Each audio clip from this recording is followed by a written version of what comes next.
तो संसद हम लोग देख लिए थे, है ना। आज देखना था सुप्रीम कोर्ट। ठीक है, सर्वोच्च न्यायालय। तो आइए स्टार्ट करते हैं।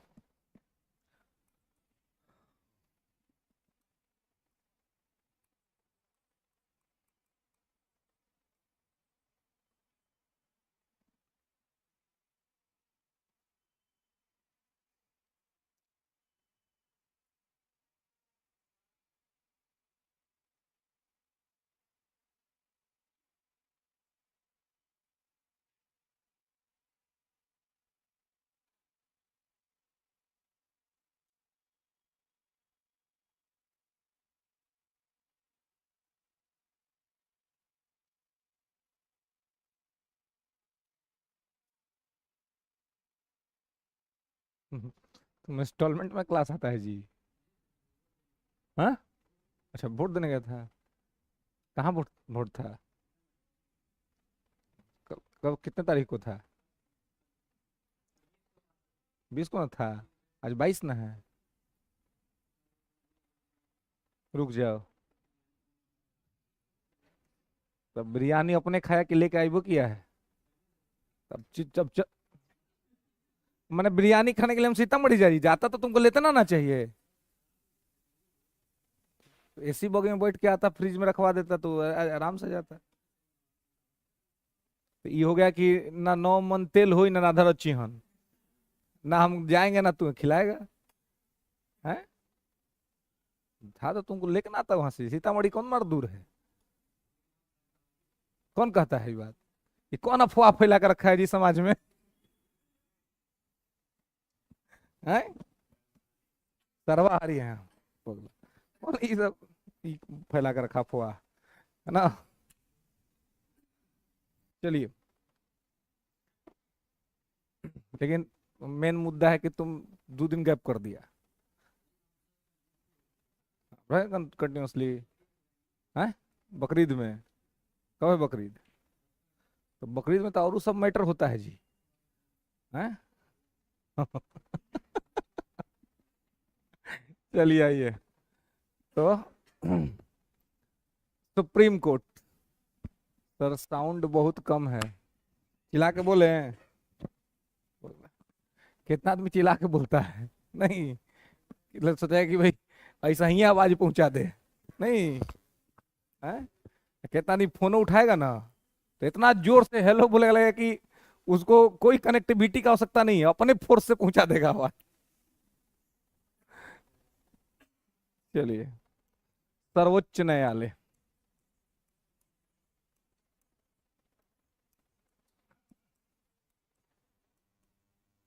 Supreme court.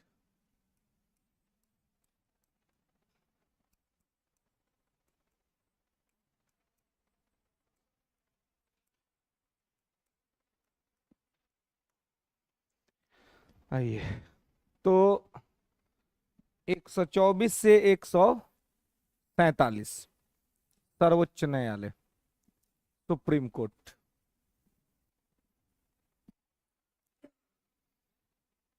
तो सुप्रीम कोर्ट में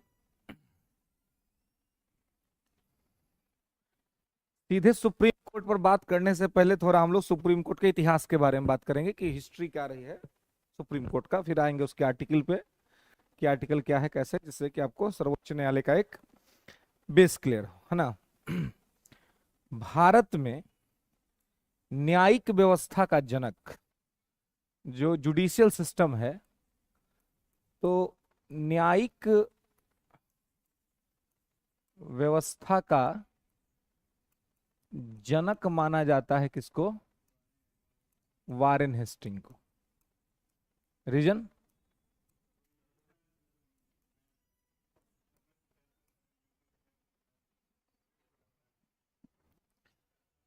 1773 के रेगुलेटिंग एक्ट के तहत 1774 में कलकत्ता में प्रीवी काउंसिल स्थापित हुआ था।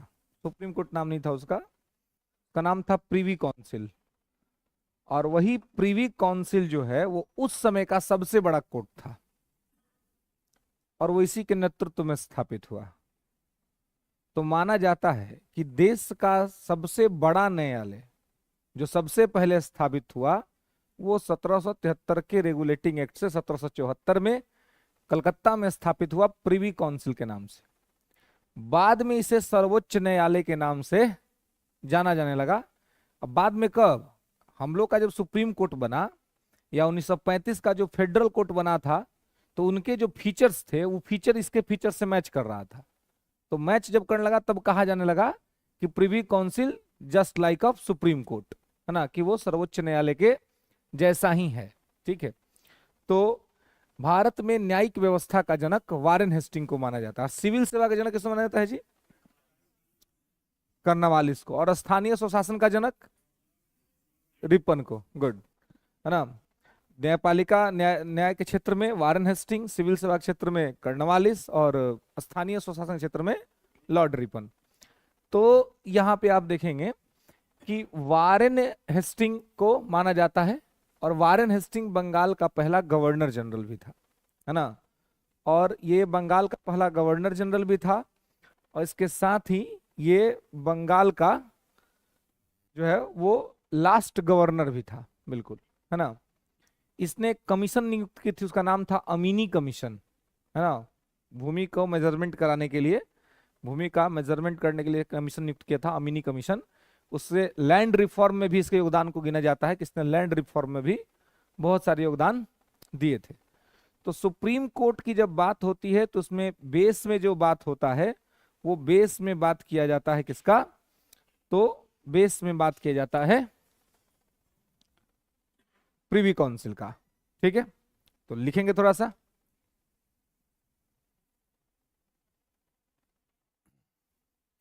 लेंगे कि 1773 में, 1773 के रेगुलेटिंग एक्ट के तहत, 1773 के रेगुलेटिंग एक्ट के तहत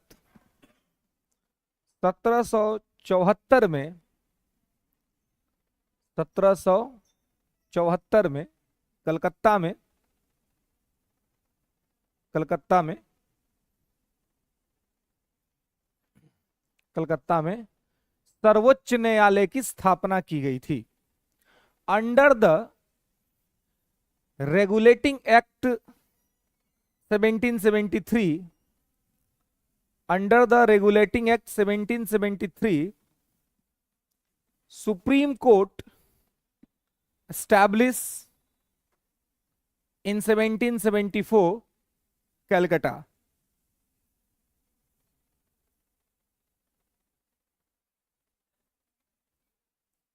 ओके, तो 1774 में एक प्रकार से एक न्यायालय की स्थापना हो गई थी जो सभी प्रकार के मैटर को सुनता था, है ना।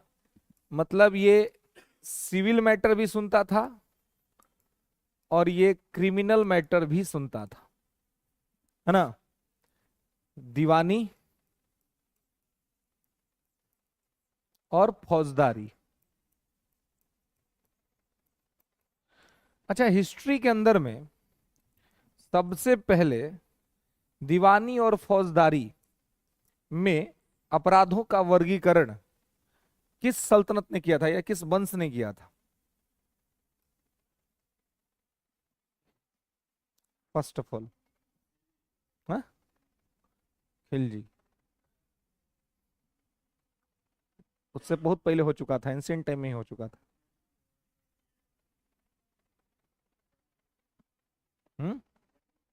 बिल्कुल, मौर्यों के समय में। तो मौर्यों के समय में क्या दीवानी न्यायालय क्या कहलाता था? और एक धर्म अस्थीय, धर्म अस्थीय कहते थे दीवानी कोर्ट को, और कंटका शोधन कहते थे फौजदारी कोर्ट को। पहली बार दीवानी और फौजदारी में और न्याय का एक ठीक ठाक विकास जो हुआ वो एंशिएंट हिस्ट्री में, मौर्यन पीरियड में हुआ था, जहां पर दीवानी को कहते थे धर्मस्थीय और फौजदारी को कहते थे कंटका शोधन। प्रशासन के क्षेत्र में मौर्य काल का बहुत बड़ा योगदान है ना। और उसके जिस तरह से उसका जो शासन प्रशासन था वैसा ही शासन प्रशासन आप वर्तमान में देखने को आपको मिलता है। ठीक है, तो यहां पे इसको आपको ध्यान रखना है। ठीक है, अब आप देखेंगे कि यहां पर ये सारी स्थिति जो इस प्रकार से बनती है कि सिविल और क्रिमिनल दोनों मैटर को देखने के लिए इसको स्थापित किया गया था। इसके बाद आप देखते हैं कि इसके बाद 1935 में भारत में फेडरल कोर्ट की स्थापना होती है ना। नोट कर लिखेंगे, 35 के एक्ट के तहत 37 में हुआ था, लेकिन एक्ट 35 था। 1935 में भारत शासन अधिनियम के अंतर्गत दिल्ली में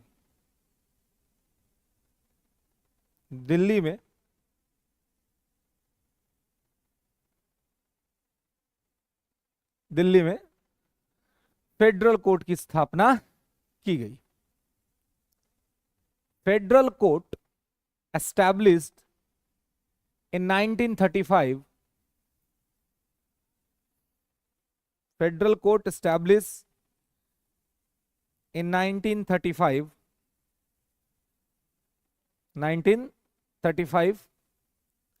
under the Government of India Act, under the Government of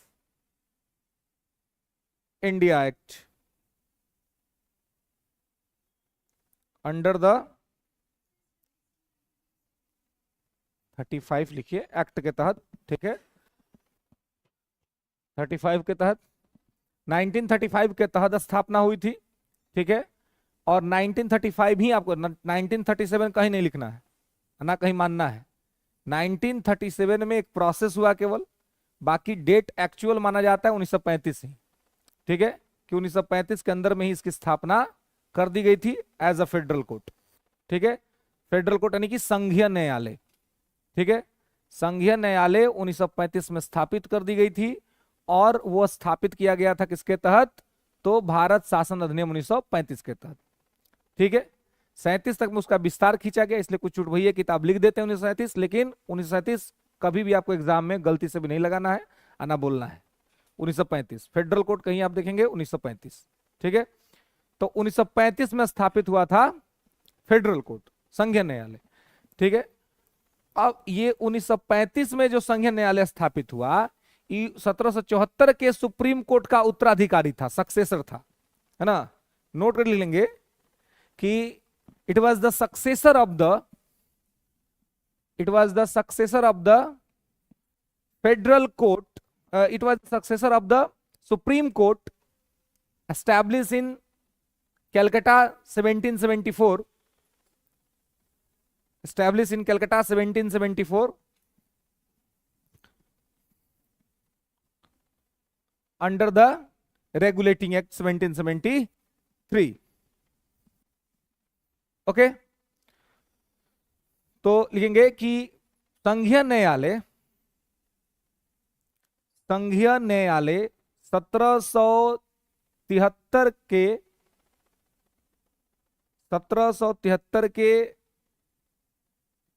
Privi council या सर्वोच्च न्यायालय जो 1774 में स्थापित हुई थी, उसका उत्तराधिकारी माना जाता है, या उसका उत्तराधिकारी था।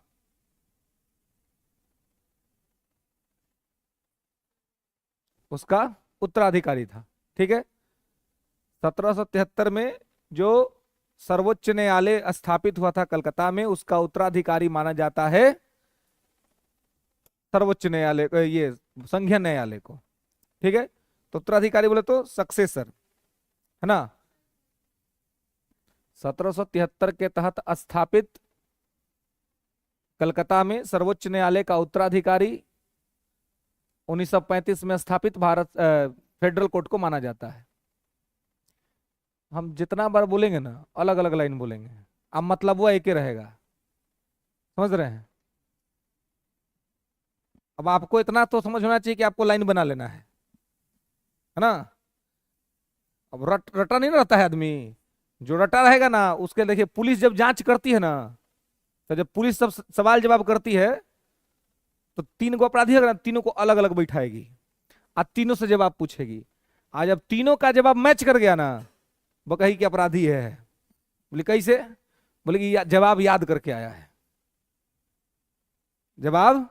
इसलिए पुलिस के सामने बयान देते वक्त भी ध्यान रहे कि बयान मैच ना करे, तीन आदमी तीनों का अलग अलग बयान हो, है ना, मतलब कि सेम वर्ड ना हो, सेम चीज ना हो, तो पुलिस समझेगी क्या किया ही रट के आया है। बात वही कहिए, शब्दों का अंतर अलग अलग हो, ठीक है। तो इसलिए हम आपको हमेशा क्या कहते हैं कि आप खाली अंडरस्टैंडिंग पर ध्यान दीजिए। एक बार आपकी अंडरस्टैंडिंग हो गई तो आप अपने शब्दों में कुछ भी लिख सकते हैं, बस मीनिंग नहीं बदलना चाहिए, अर्थ आपका नहीं बदलना चाहिए। क्योंकि जब आप एग्जाम हॉल में भी जाएंगे तो आपको मेंस का जो उत्तर पुस्तिका मिलता है उस पर लिखा रहता है, ये विद्यार्थी यथासंभव अपने शब्दों में उत्तर दे, ना किसी किताब का शब्द, ना किसी टीचर का शब्द, ना किसी का शब्द, आपका अपना शब्द। बस कंटेंट किसी और का होना चाहिए, शब्द आपके अपने होने चाहिए, क्योंकि आपका अपना शब्द मौलिकता लेके आता है और उसी मौलिकता पर मार्क्स मिलता है। जहां आप किसी का कॉपी किए, इतना एक्सपीरियंस आदमी सब चेक करता है कि तुरंत जनरल मार्किंग करके निकल जाता है। और वही जहां समझ में आएगा कि भाषा में मौलिकता है, शब्द अपना है, कमांडिंग अपनी है, नंबर आपको बढ़ा के दे देगा, है ना। नहीं तो जैसे देखता है कि शब्द सब एकदम किसी बुक्स के, किसी राइटर से या किसी से मैच कर रहे हैं, रियलिटी से कनेक्टिविटी नहीं है, तो जनरल मार्किंग करके सब आगे बढ़ जाता है, एक औसत नंबर देगा, औसत नंबर दे करके निकल जाता है। इसलिए कहते हैं कि पढ़ लीजिए सब चीज और उसको अपने अंदर में इस तरह से धारण कर लीजिए कि उसको आप जिस वे में चाहें उस वे में आप उसको ढाल पाए, ठीक है। तो सबसे पहले स्थापित हुआ 1774 में सुप्रीम कोर्ट 1773 के एक्ट के तहत। 1935 में स्थापित हुआ संघीय न्यायालय, फेडरल कोर्ट, है ना। तो ये संघीय न्यायालय उत्तराधिकारी माना जाता है किसका? 1774 के सुप्रीम कोर्ट का, ठीक है, सर्वोच्च न्यायालय का। तो ये अंग्रेजों के द्वारा ही इसको जो है सो स्थापित किया गया था। उसके बाद जब ये सब हो गया और ये सब अपने काम कर रहे थे, तब आप देखेंगे कि भारत जब इंडिपेंडेंट हुआ तब हुआ कि भाई हम लोग को भी अब अपना एक स्वतंत्र जो है सुप्रीम कोर्ट स्थापित करना चाहिए।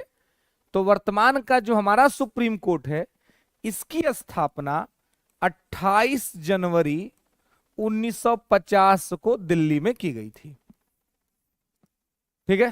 ले लेंगे कि वर्तमान का सर्वोच्च न्यायालय, वर्तमान का सर्वोच्च न्यायालय 28 जनवरी 1950 को, 28 जनवरी 1950 को दिल्ली में स्थापित किया गया, दिल्ली में स्थापित किया गया। Present supreme court, present supreme court established in Delhi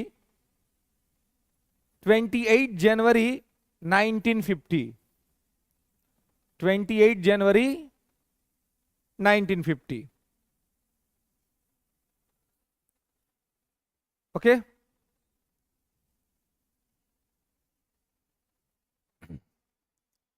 तो 28 जनवरी 1950 को वर्तमान का जो हमारा जो सुप्रीम कोर्ट है इसको आप देखते हैं, ठीक है, जो स्थापित हुआ। और ये पूछा जाता है कि सर्वोच्च न्यायालय जो 28 जनवरी 1950 को स्थापित हुआ, ये किसका उत्तराधिकारी है? तो ये उत्तराधिकारी है फेडरल कोर्ट का, ठीक है। तो नोट करके लिख लेंगे कि भारत का सर्वोच्च न्यायालय, भारत का सर्वोच्च न्यायालय 1935 में स्थापित संघीय न्यायालय का उत्तराधिकारी है।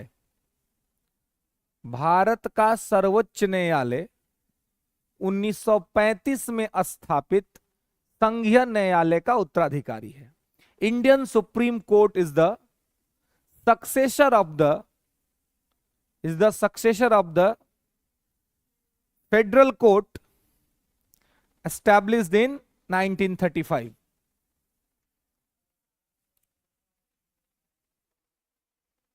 क्या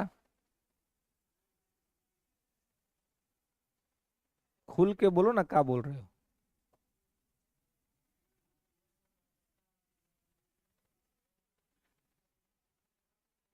क्या बोल रहा है जी? ये जब तू हमसे इतना तुम्हारा कहीं प्रपोज करना होगा तो कैसे करेगा जी?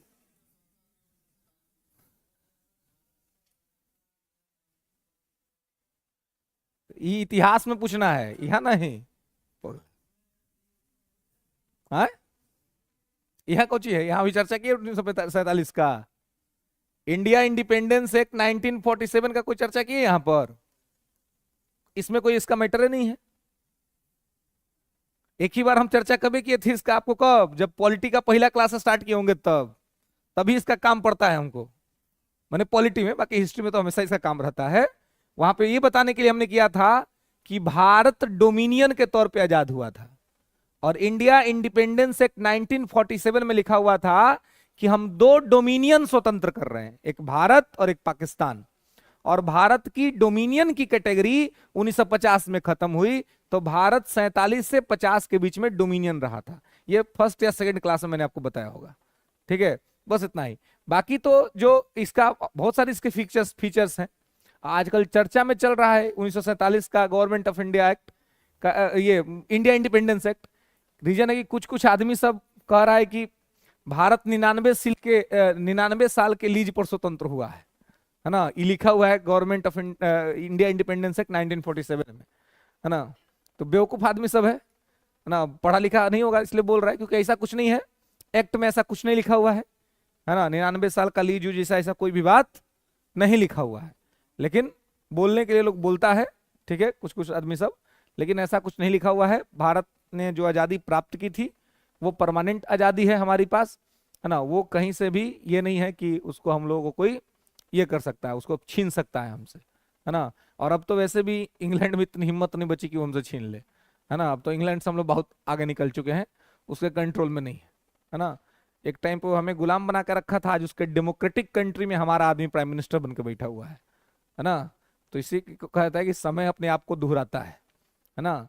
समय जो है सो आज डेमोक्रेसी के अंतर्गत उसके पर जो शासन कर रहा है वो भारतीय मूल का व्यक्ति है, जिस भारतीय मूल के लोगों के लिए उन्होंने एक कंसेप्ट दिया था, वाइट्समैन बर्डन थियरी, है ना? इतिहास में आपने पढ़ा होगा वाइट्समैन बर्डन थियरी। किसने दिया था वाइट्समैन बर्डन थियरी?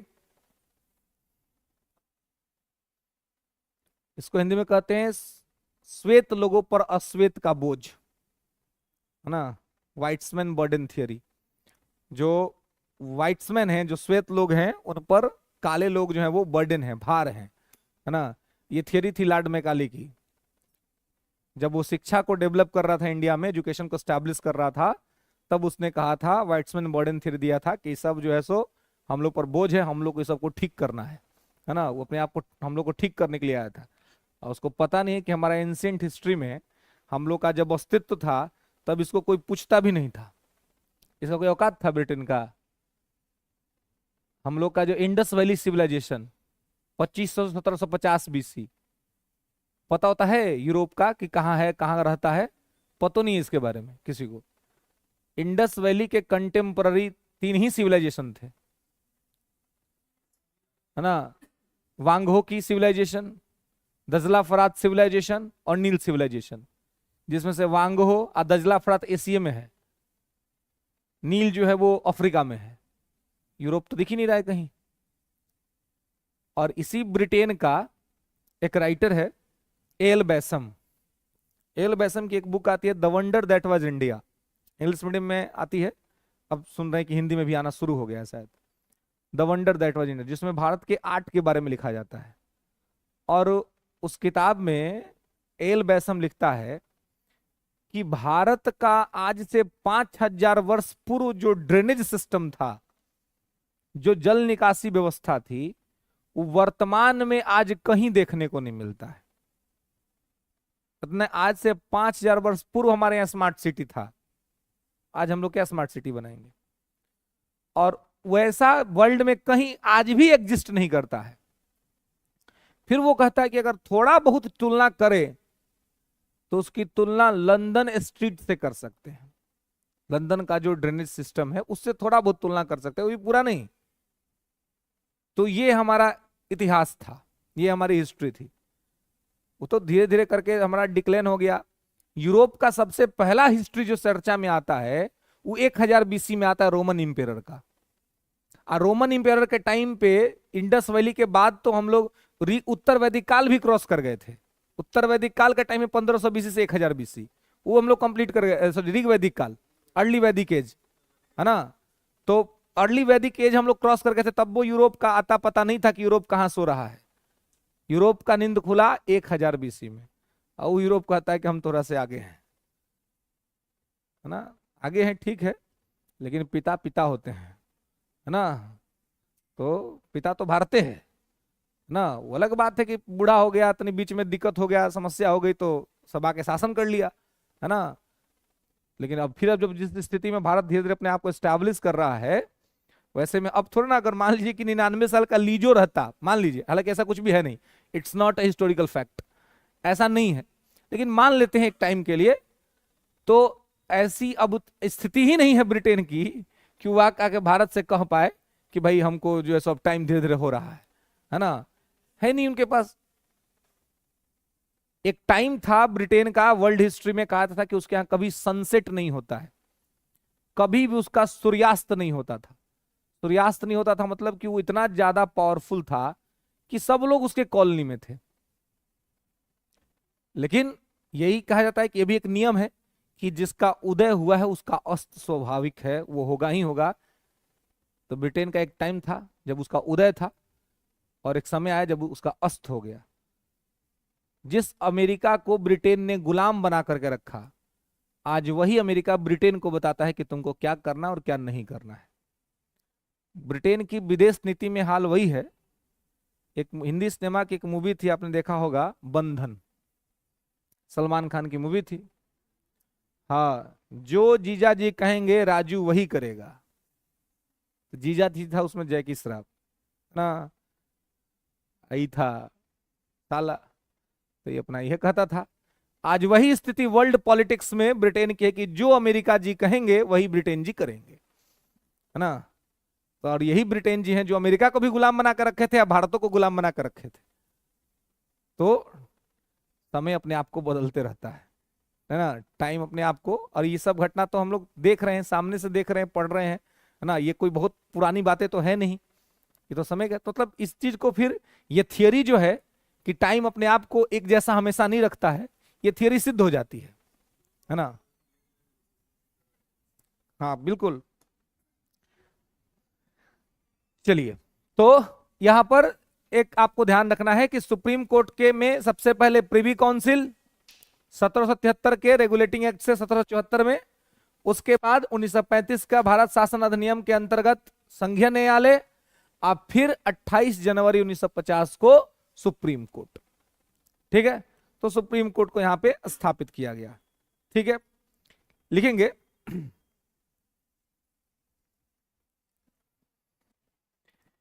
कि initially in the supreme court, initially in the supreme court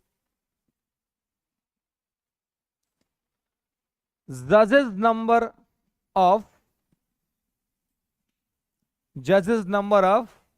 8। प्रारंभ में सर्वोच्च न्यायालय में न्यायाधीशों की संख्या 8 थी। न्यायाधीशों की संख्या 8 थी। कैसे? तो सीजीआई +7, सीजीआई +7। सीजीआई का मतलब है chief justice of India, Bharat का मुख्य न्यायाधीश।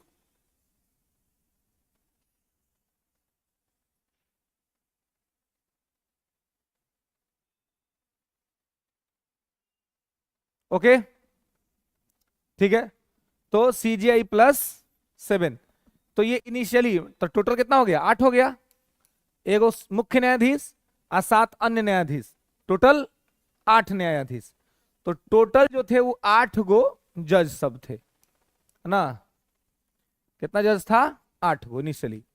ठीक है, वर्तमान में, प्रेजेंटली लिखेंगे, प्रेजेंटली, प्रेजेंटली जजेस number in the supreme court presently judges number in the Supreme Court are 34।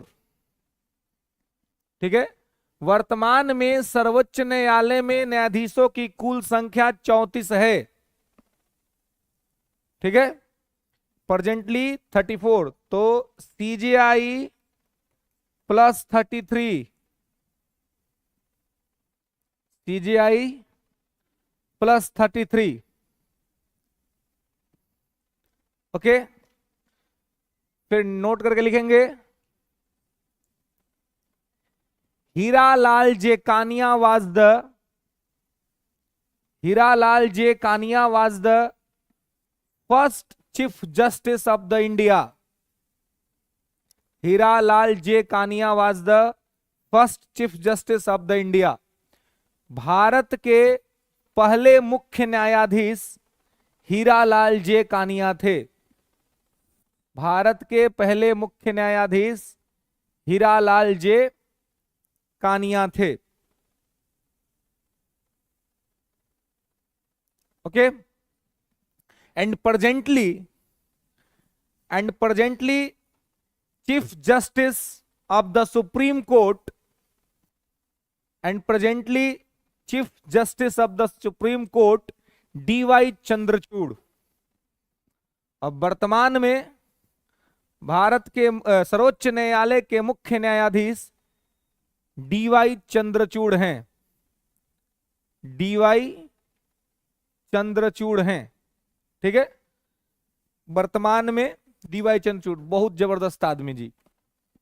D Y Chandrachud साहब जो है अभी मैंने गवर्नमेंट के नाक में दम कर देने वाला जज है ना, पूर्ण बहुमत की सरकार का हालत खराब कर देने वाला जज डीवाई चंद्रचूड़।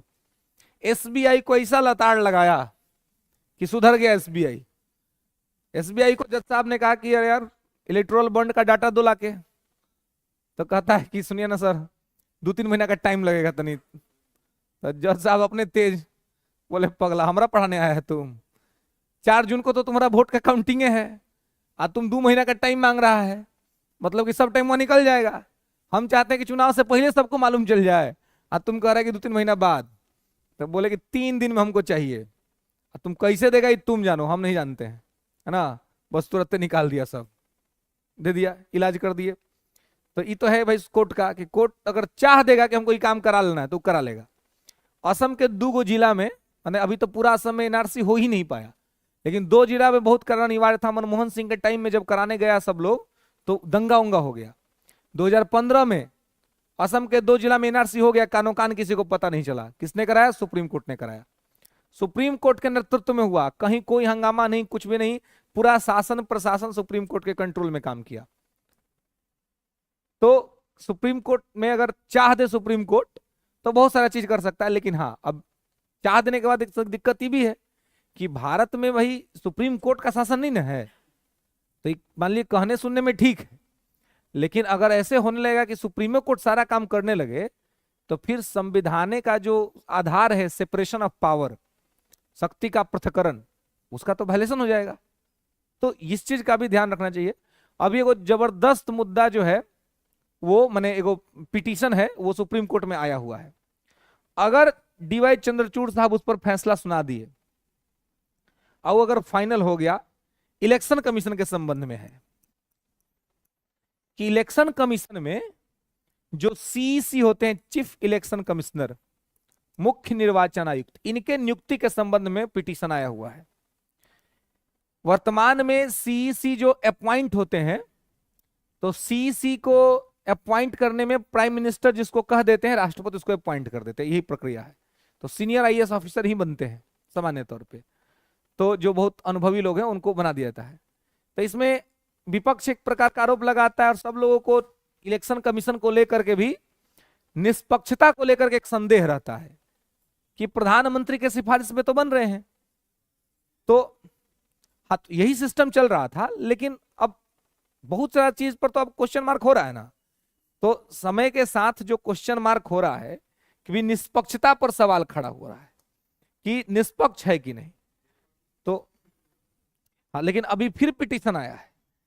इस बार जो पिटीशन आया है उस पिटीशन में सुप्रीम कोर्ट को एक सुझाव सुझाया गया है कि आप ऐसा करिए, सीईसी को पूर्णतः निष्पक्ष बनाने के लिए आप एक काम करें कि 3 लोगों का एक ग्रुप बना दीजिए।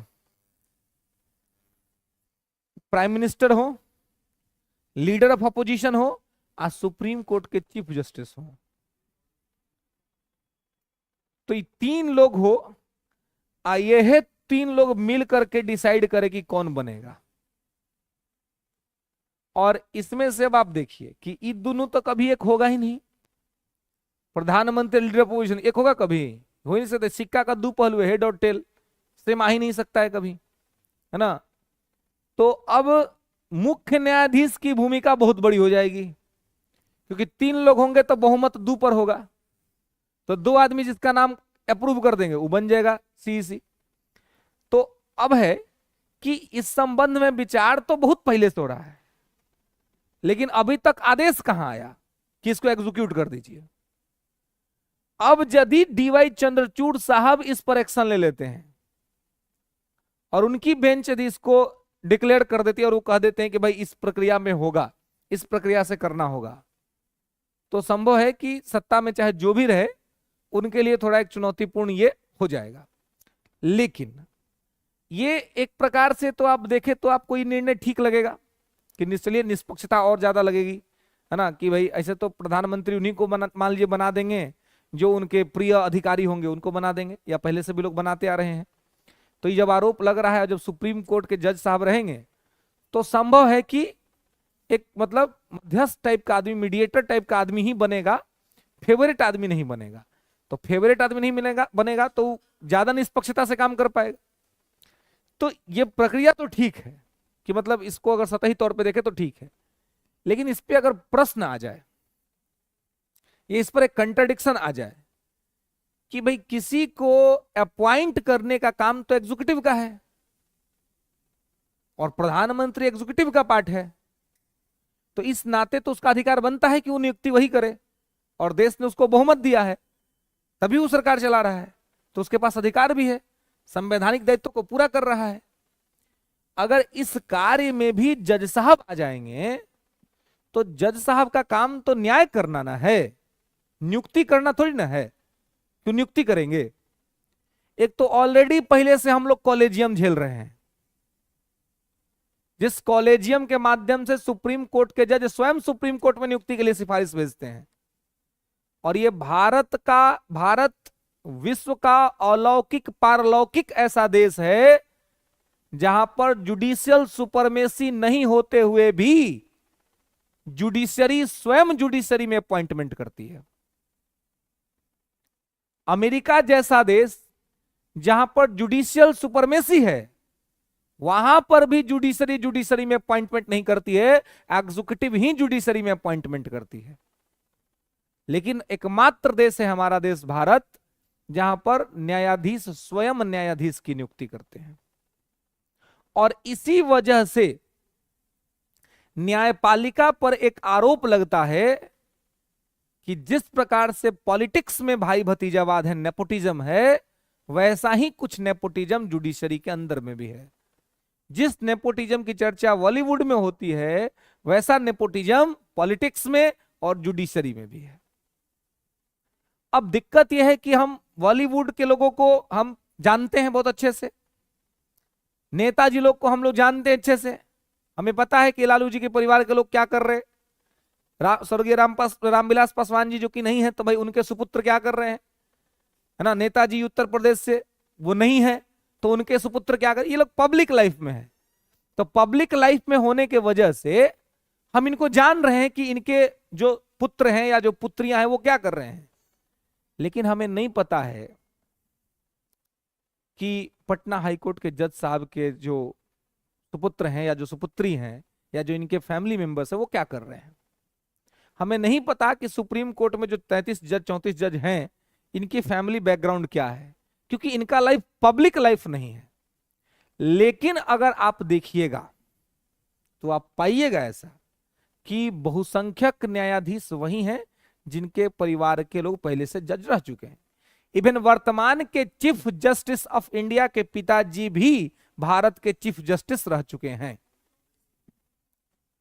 तो इस वजह से एक आरोप लगता है कि कॉलेजियम सिस्टम होने के वजह से एक दुष्परिणाम उसका सामने ये आया है कि कोई सामान्य घर का व्यक्ति अगर जज बन भी गया तो सुप्रीम कोर्ट वो शायद ना जा पाए, क्योंकि सुप्रीम कोर्ट में उसका कोई अपना नहीं बैठा हुआ है जो कॉलेजियम में उसके नाम का रिकमेंडेशन कर दे। और कॉलेजियम नामक व्यवस्था का जन्म कैसे हुआ?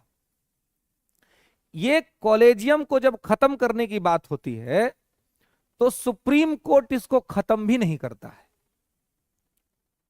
2014 में ये जो गवर्नमेंट आई थी तो इस गवर्नमेंट ने एक संविधान संशोधन किया, 99वां संविधान संशोधन अधिनियम 2014, जिसमें ये लेके आए थे एनजेएससी। तो नेशनल जुडिशियल अपॉइंटमेंट कमीशन, राष्ट्रीय न्यायिक नियुक्ति आयोग। तो इन्होंने कहा कि देखिए कॉलेजियम व्यवस्था को हम हटा देते हैं, एक कमीशन बना देते हैं, उस कमीशन में सुप्रीम कोर्ट के भी जज रहेंगे, सीनियर जज भी रहेंगे, प्रधानमंत्री रहेंगे, लीडर ऑफ अपोजिशन रहेंगे, महिला आयोग से सदस्य रहेंगे, अल्पसंख्यक आयोग से सदस्य रहेंगे। 8 लोग को कम से कम रखेंगे। ये 8 लोग मिल करके बहुमत से जिस नाम को डिसाइड करेगा उस नाम को हम लोग सुप्रीम कोर्ट हाई कोर्ट में जज बना देंगे। कोर्ट ने इसको खारिज कर दिया। 2014 में जब ये गवर्नमेंट आने के साथ ही ये काम हुआ था, तो जब ये प्रपोजल गया सुप्रीम कोर्ट में, इसको चैलेंज कर दिया गया। तो सुप्रीम कोर्ट में जब इस पे हियरिंग होने लगी तो उस समय, अगर मैं ठीक से याद कर पा रहा हूं तो 2014 में मुकुल रोहतगी जो थे वो एजीआई हुआ करते थे, अटॉर्नी जनरल ऑफ इंडिया। वो बहस करने के लिए गए। जब वो बहस करने गए वहां, तो सुप्रीम कोर्ट ने स्पष्ट तौर पे कहा कि if you are interfere in collegium system then it's a violation of the basic structure of the Indian constitution. अगर आप कॉलेजियम व्यवस्था में हस्तक्षेप करते हैं तो यह संविधान के मूल संरचना का उल्लंघन माना जाएगा। लेकिन एक बात अभी तक समझ में नहीं आई कि जो चीज मूल संविधान में है ही नहीं वो मूल हिस्सा कैसे हो गया। क्योंकि अगर आप कॉलेजियम की स्थिति को देखेंगे तो कॉलेजियम का विकास हुआ कैसे था, ये मैं आपको एक पृष्ठभूमि थोड़ा स्टोरी के माध्यम से बता रहा हूं ताकि इंटरेस्टिंग आपके दिमाग में कहानी बैठ जाए। बाकी तो मैं सब आपको लिखा दूंगा, तो स्टोरी समझिएगा कि स्टोरी समझने के बाद आपको लिखने में बड़ी सहूलियत होती है। कि भारत में जजों की नियुक्ति की जो प्रक्रिया थी वो प्रक्रिया क्या थी? पहले प्रक्रिया यह था कि सुप्रीम कोर्ट के जो सीनियर जजेज होंगे, सीनियर मतलब एज में सीनियर नहीं, वर्किंग एक्सपीरियंस है ना, काम का जो है वो, तो जो सीनियर मोस्ट जज होंगे वो होंगे CGI, chief justice of India. ठीक है। और जब कोई chief justice of India retired होने लगेगा तो वो खुद ही सरकार को बता देगा कि सर मेरे बाद इनका नंबर आ रहा है, इनको अपॉइंट करना है। तो एक प्रकार से ये प्रक्रिया थी कि जो सीनियर जज होंगे वो सीजीआई बन जाएंगे। ठीक है। और ये सरकार ही करती थी, इसमें जजेज की कोई भूमिका नहीं थी, कार्यपालिका ही न्यायपालिका में नियुक्ति करती थी स्टार्टिंग से। तो सुप्रीम कोर्ट में जो सबसे सीनियर रहते थे वो सुप्रीम कोर्ट का चीफ जस्टिस बनते थे, भारत के राष्ट्रपति उनको अपॉइंट करते थे, सरकार नाम आगे बढ़ा देती थी, सरकार भेज देती थी राष्ट्रपति के पास, राष्ट्रपति उनको अपॉइंट कर देते थे। यह प्रक्रिया ही चलता था।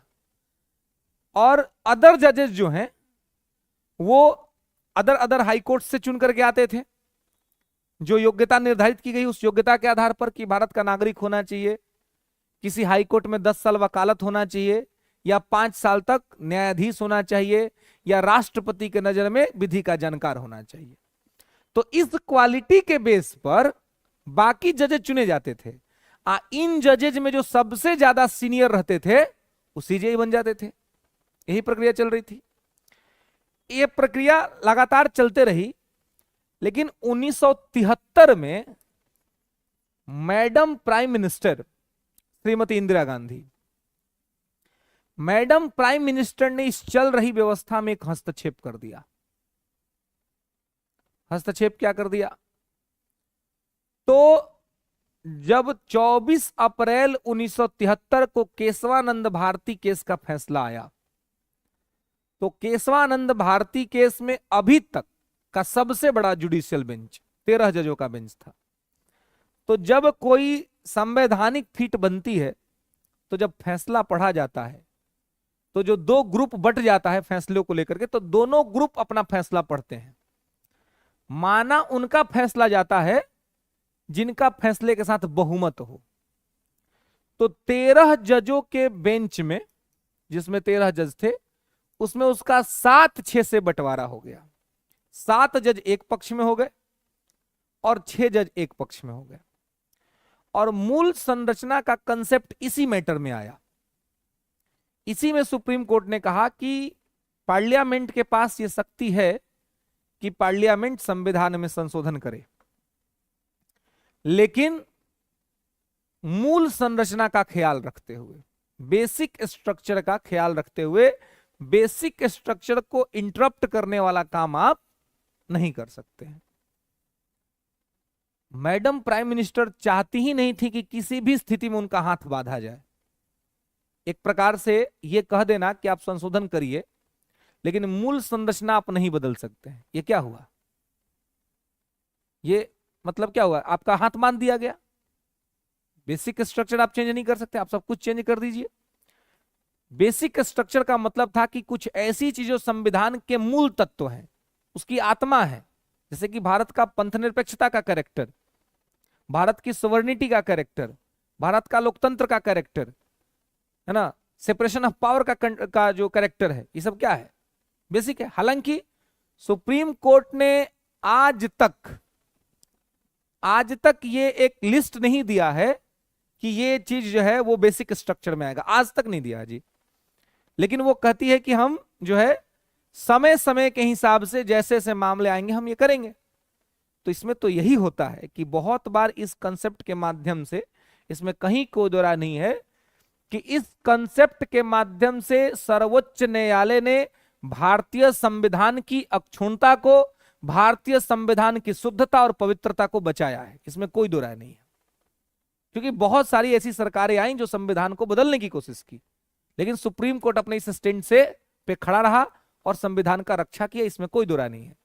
लेकिन एक तरफ यह भी है कि इसी फैसले के आड़ में सर्वोच्च न्यायालय ने कहीं ना कहीं अपनी भी अधिकारों को बचा लिया और अपने आप को विस्तार दे दिया कॉलेजियम में। कॉलेजियम को मूल संरचना का हिस्सा बता देना, ये यही दर्शाता है कि आप ये नहीं चाहते कि आपके अधिकारों में कोई कटौती हो। हालांकि ऐसा अधिकार जो संविधान ने आपको दिया ही नहीं, तो विकास इसका कैसे हुआ? तो जब ये फैसला आया तो 7 जजेज वाले ने ये फैसला सुनाया, ये 6 जज वाले जो थे, इस 6 जजों में जो नेता थे उनका नाम था A.N. रॉय, माने कि हेड जज इनमें थे A.N. रॉय। A.N. रॉय साहब जी वही फैसला पढ़े जो फैसला मैडम प्राइम मिनिस्टर चाहती थी। लेकिन दुर्भाग्य था कि A.N. रॉय के फैसले के साथ बहुमत नहीं था, इसलिए इनका फैसला लागू नहीं हुआ। लेकिन बात ये वही कह रहे थे जो मैडम प्राइम मिनिस्टर चाह रही थी। तो अब क्या हुआ? अब मैडम प्राइम मिनिस्टर थी। अब उन्होंने तय किया कि जिसने मेरे हिसाब से फैसले को दिया है उसे मैं सुप्रीम कोर्ट का चीफ जस्टिस बना दूंगी। अब चीफ जस्टिस बनने की बारी अभी इनसे ऊपर और 3 लोग थे, और वो 3 लोग इस ग्रुप में थे। उन तीनों को मैडम प्राइम मिनिस्टर ने इग्नोर कर दिया। और चौथे नंबर पे आने वाले A.N. रॉय, जो सीनियरिटी के मामले में चौथे नंबर पे थे, तो 3 लोगों के ऊपर पहुंचा करके उनको भारत का सुप्रीम कोर्ट का चीफ जस्टिस बना दिया। लॉ मिनिस्ट्री से ऑर्डर निकलवाया, अपने साइन किया, राष्ट्रपति को भेज दिया, इनको बना दीजिए। बन गए A.N. रॉय। एन रॉय जब बने तो उस समय सुप्रीम कोर्ट भी दो धारे में बटे हुए था, किसी ने बहुत ज्यादा विरोध नहीं किया। यह बात कोई पहली दफा नहीं हुई थी। 1953 में जब पंडित नेहरू भी देश के प्राइम मिनिस्टर थे तो पंडित नेहरू ने भी एक बार ये ट्रायल किया था कि जिसकी सीनियरिटी थी उनको छोड़ करके अपने गुडफेथ के व्यक्ति को सुप्रीम कोर्ट के चीफ जस्टिस बनाना चाहे थे, लेकिन उस समय सुप्रीम कोर्ट के सभी जज उनके उस निर्णय से हड़ताल पे चले गए थे। इस वजह से बाध्य होकर के सरकार को अपना फैसला बदलना पड़ा। अगर 73 में भी सुप्रीम कोर्ट के सभी जज अगर इस तरह का कोई फैसला अपना लेते कि भाई ये अनावश्यक हस्तक्षेप है, हम लोग इसका विरोध करेंगे, तो संभव था कि मैडम प्राइम मिनिस्टर की डिक्टेटरशिप आगे नहीं बढ़ पाती। लेकिन उस समय मौन रह गए। अब मौन रहने का नतीजा ये हो रहा कि मैडम प्राइम मिनिस्टर का हिम्मत बढ़ गया। अब कोई एक बार गलती करता है, आप इग्नोर करते हैं, तो क्षमा सदपुरुषों का गुण है, इसे त्यागना नहीं चाहिए। लेकिन क्षमा को अगर आपका विरोधी कायरता समझ ले तो उसे उसकी औकात दिखा देनी चाहिए। क्षमा कायरता नहीं है। बहुत बार क्या होता है, लोग क्षमा को कायरता समझ लेते हैं। आपने किसी को माफ कर दिया, अब वो समझेगा, लगता है हमरा से डर गया, कहा हम तो कुछ करके निकल गए, तो वो कायरता हो गई। फिर तो वहां उसको सबक सिखाना पड़ेगा। लेकिन जो सही में आपको आप क्षमा कर रहे हैं तो वो समझ आता है कि हाँ भाई, और उस क्षमा का रिस्पेक्ट होना चाहिए, है ना। इसलिए दिनकर साहब लिखते हैं, क्षमा शोभती उस भुजंग को जिसके पास गरल हो, उसका क्या जो दंतहीन विसरहित विनित सरल हो। क्षमा उसी को शोभा देता है जिसके पास गरल हो, विष हो, है ना। अब यहां से मान लीजिए, यहाँ हम लोग पढ़ा रहे हैं, क्लास चल रहा है, यहाँ फर्स्ट क्लास के आ जाए करैत सांप और कुंडली मार के हैं बैठ जाए, अब क्या होगा? माफ कर दीजिए। नाग बाबा देख रहे हैं हम लोग को, सबको ना घुमा घुमा के देख लिए, अब बोले जब आज मूड नहीं है, साइड से निकल गए। अब आप कहानी आपको वर्षों तक याद रहेगा कि एक बार ऐसे हुआ था मेरे साथ। करैत सांप कुंडली माल के सामने बैठा हुआ था, उसका मूड नहीं था, उसने हमें नहीं काटा। तो क्षमा शोभती उस भुजंग को जिसके पास गरल हो, बस विष था, क्षमा कर दिया, आज मूड नहीं, आज नहीं मारेंगे, निकल गया।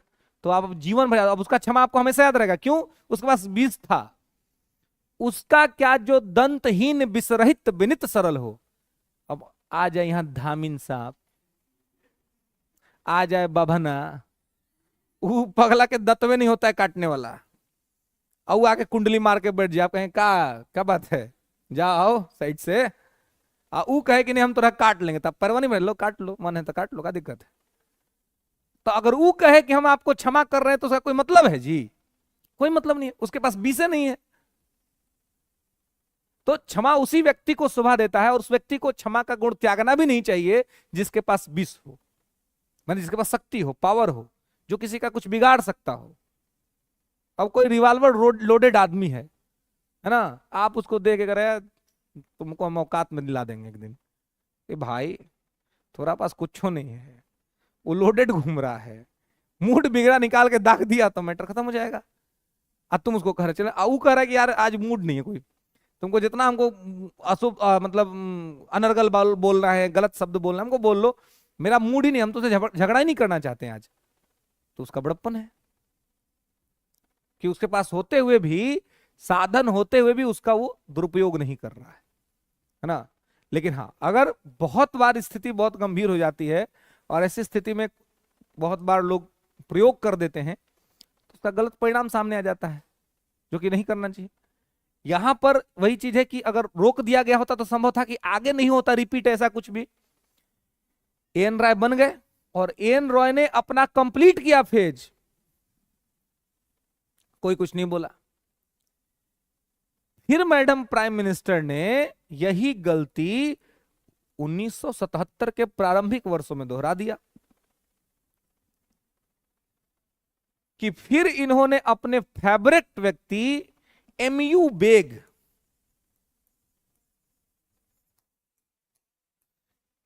बेग को सुप्रीम कोर्ट के मुख्य न्यायाधीश के पद पे बिठा दिया। जबकि एमयू बेग से भी 2 सीनियर लोग अभी थे जो सुप्रीम कोर्ट में जज बन सकते थे। अब एमयू बेग को बना दिया। अब क्या हुआ? अब सुप्रीम कोर्ट को यहीं से क्या बन गया, एक कहीं तो स्ट्रांग और सॉलिड रीजन मिल गया बनी बनाई व्यवस्था को बदलने का, कि अब इसी आधार पर एक ऐसा व्यवस्था को जन्म दो कि गलती से भी अब कोई हमारे मैटर में इंटरफेयर ना करे।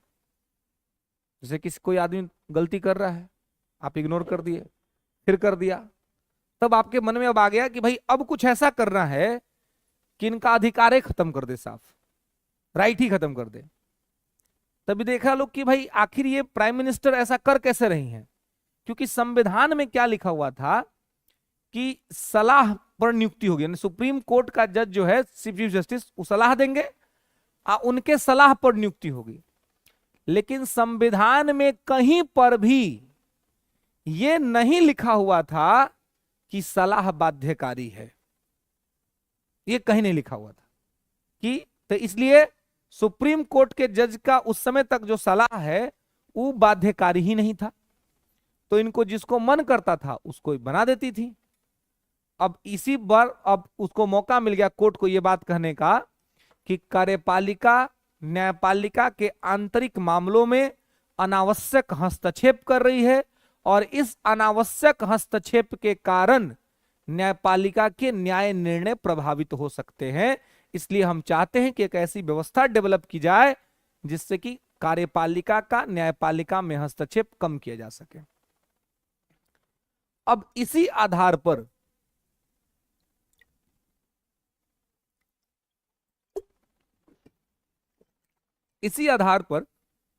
सुप्रीम कोर्ट में एक केस हुआ, फर्स्ट जुडिशियल केस, प्रथम न्यायाधीश मामला 1982, फर्स्ट जुडिशियल केस, प्रथम न्यायाधीश मामला 1982। फर्स्ट जुडिशियल केस में क्वेश्चनिंग क्या हुआ कि जो संविधान में लिखा हुआ है आर्टिकल 124(1) में कि सर्वोच्च न्यायालय में न्यायाधीशों की नियुक्ति वरिष्ठ न्यायाधीश के सलाह पर होगी, चीफ जस्टिस के सलाह पर होगी, तो क्या यह सलाह बाध्यकारी है अथवा नहीं। मतलब कि सुप्रीम कोर्ट से जो सलाह दिया जा रहा है सरकार को, तो क्या सरकार वो सलाह मानने के लिए बाध्य है अथवा उस सलाह को सरकार रिजेक्ट कर देगी। इस पर यह केस हुआ, इस केस पे हियरिंग हुई और मजेदार बात यह है कि इस केस के वर्डिक्ट में सुप्रीम कोर्ट ने क्या कहा। यहां पर सुप्रीम कोर्ट ने कहा, क्योंकि मैडम प्राइम मिनिस्टर ही इस समय देश की प्रधानमंत्री के पद पे थी, 77 में हारी थी, 80 में फिर से आ गई थी, पूर्ण बहुमत में आ गई थी, तो सर्वोच्च न्यायालय ने 1942 के फर्स्ट जुडिशियल केस में कहा कि advice is not enforceable on government, it's only a changing of ideology. ये केवल आदर्शों और विचारों का आदान प्रदान है, ये बाध्यकारी नहीं है। सरकार को जो मन में सरकार करे, कोई दिक्कत नहीं है। एक बार फिर से कौन जीत गया यहां? कौन जीत गया है? इंदिरा गांधी जीत गई, सरकार जीत गया है। कितना कोटे बोल रहा था जी, बतवा बुझा रहा है ना जो बोल रहे सो, हिल नहीं रहा, वो गलो ना ऊपर से। हा? ये फायदा हो गया किसको? इंदिरा गांधी को, कि अब सरकार की मर्जी, सरकार जो माने।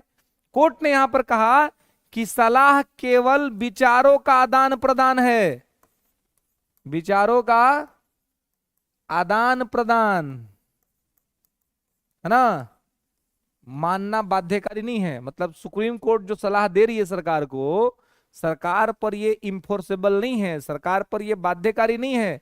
सरकार की इच्छा, सरकार की मर्जी, सरकार चाहे तो माने, सरकार ना चाहे तो ना माने, है ना। अब यहां पे सरकार का मन गया बढ़। अब ये मैटर चलता रहा, लेकिन सुप्रीम कोर्ट के पास एगो पावर है अपने ही निर्णय की समीक्षा करने का। आर्टिकल 13 सुप्रीम कोर्ट को पावर देता है कि पार्लियामेंट यदि कोई कानून बनाता है तो उसकी समीक्षा कर दो। आर्टिकल 137 आगे आप पढ़ेंगे, इसमें बताऊंगा मैं, ये अधिकार देता है सुप्रीम कोर्ट की क्योंकि कि अपने ही फैसला को बदल दो। अब देखिए, तो कोर्ट के पास ये अधिकार है कि वो अपने फैसला, कल जो बोला था 3 दिन पहले, उसको आज वो बदल सकता है। वो कह देगा कि देखिए उस दिन हम जो बोले थे वो ठीक बात नहीं था, उसमें सुधार है, ये बात है। ऐसा अधिकार आम आदमी को है। आप 1 महीना पहले किसी से मिले, आपने उसको बोला कि आपके जैसा दूसरा आज तक नहीं देखा, है ना। अब आपको देखने के बाद मुझे लगता है कि दुनिया को देखने की मेरी मनसा पूरी हुई, अब हो गया खत्म, अब तो कहीं जाना ही नहीं जी। आपको देखा, बस आप ही को देखा और आप ही को देखने का मूड है। अब क्या दिल्ली, क्या पंजाब और क्या यूरोप, क्या ऑस्ट्रेलिया, क्या अमेरिका, कहीं नहीं जी, सब कुछ मैंने आप में देख लिया। अब मैं चाहता हूं कि अपना पूरा जीवन में आप ही के साथ व्यतीत करूं। बोल दिया, 10-12 दिन तक बोलता रहा, 15 दिन तक बोलता रहा, 20वां दिन जाता है फिर कोता जी सुनिए। बोले क्या बात हुई? बोला मुझे अपने निर्णय की समीक्षा करनी है। मैंने ये जो कहा था ना आपसे अभी से 20 दिन पहले कि आपको देखने के बाद पूरी दुनिया को देखने की जो इच्छा है वो मेरी खत्म हो गई। अब मुझे लगता है कि आप में वो बात ही नहीं है जी। अभी मुझे और दुनिया देखनी है, अभी मुझे और घूमना है, अभी मुझे जाना है अमेरिका जाना है, अभी अभी तो इंडिया घूम लिया, अभी मुझे फॉरेन जाना है, वहां घूमना है, वहां देखना है, फिर मैं विचार करूंगा कि लाइफ में क्या करना है। अभी लगता है कि पीछे 20 दिन पहले जो मैंने निर्णय लिया था वो बहुत जल्दीबाजी में था, आनंद फानन में था, भावनाओं के आधार पे था, विवेक उसमें नहीं था, इसलिए मैं अपने निर्णय की समीक्षा करता हूं। अब सामने वाला आदमी क्या बोलेगा? ये गजब बेवकूफ आदमी है भाई, बेईमान आदमी है। 20 दिन पहले क्या बोला था, अभी क्या बोल रहा है? दगा दे दिया, बेवफाई कर दिया, 50 तरह का बात। अब होगा ठुकरा के मेरा प्यार इंतकाम देखेगा तू, चाहे देखेगी तू, है ना, होगा कुछ होगा। कोर्ट का देखिए, कोर्ट कोई सब नहीं होता है। कोर्ट ने यहां कहा ना कि सलाह का जो सलाह है वो विचारों का आदान प्रदान है। इसका मतलब यह है कि अभी तक कॉलेजियम का विकास नहीं हुआ है, कॉलेजियम का विकास होगा अब। 1993 फिर एक केस आया, सेकेंड जुडिशियल केस, द्वितीय न्यायाधीश मामला 1993।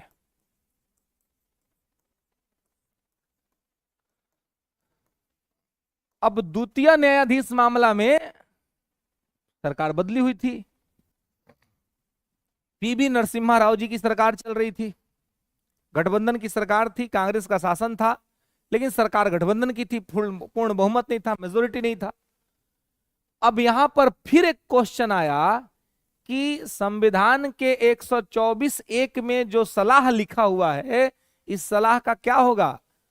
सलाह का जो है वो सही फैसला क्या होगा, उसको सलाह सरकार को माननी है नहीं माननी है। तो फर्स्ट जुडिशियल केस को रिव्यू किया गया सेकेंड जुडिशियल केस में, और सेकेंड जुडिशियल केस में जब सलाह को रिव्यू किया गया तो यहां पर सुप्रीम कोर्ट ने अपने पीछे की बात को बदल दिया। यहां सुप्रीम कोर्ट ने स्पष्ट तौर पे कहा कि सलाह बाध्यकारी है। अब शुरू हुआ कॉलेजियम। 1993 वो पहला पॉइंट है जहां पर कॉलेजियम शुरू हुआ। यहां पर कोर्ट ने कहा कि सलाह बाध्यकारी है।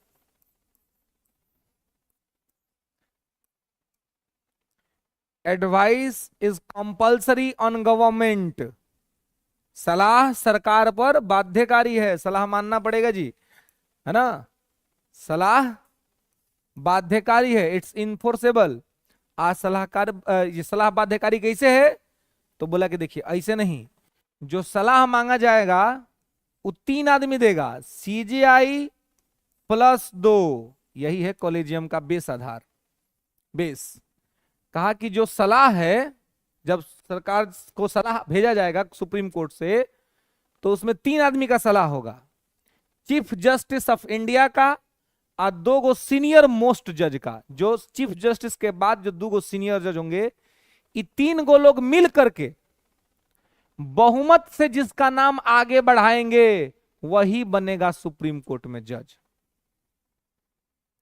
तो यहां से ये सलाह वाला जो हुआ कि, और यही जो बहुमत का फैसला होगा वही बहुमत का फैसला मानने के लिए सरकार बाध्य है। साथ साथ इसमें यह भी कहा गया कि अगर सीजीआई इसमें है तो सीजीआई का वोट का वैल्यू भी एक ही होगा। ऐसा नहीं हो सकता है कि सीजीआई किसी को कहे कि इनको बना दीजिए, इद्दू को जो सीनियर जज सभी कहे कि इसको मत बन, तब बन जाएगा। नहीं, सीजीआई मान लीजिए एक आदमी के साथ अलग है, एक आदमी के नाम के साथ इद्दू को जज है, तो इद्दू का बात मान ली जाएगा क्योंकि बहुमत इसके पास है। तो या तो तीनों लोग नाम रिकमेंड करके भेज दे या फिर कम से कम 2 लोग नाम रिकमेंड करके भेज दे। तो बहुमत से जो सलाह जाएगा सरकार को वो मानने के लिए सरकार बाध्य है। तो इससे पहले होता था कि सरकार के पर सलाह बाध्यकारी नहीं होता था।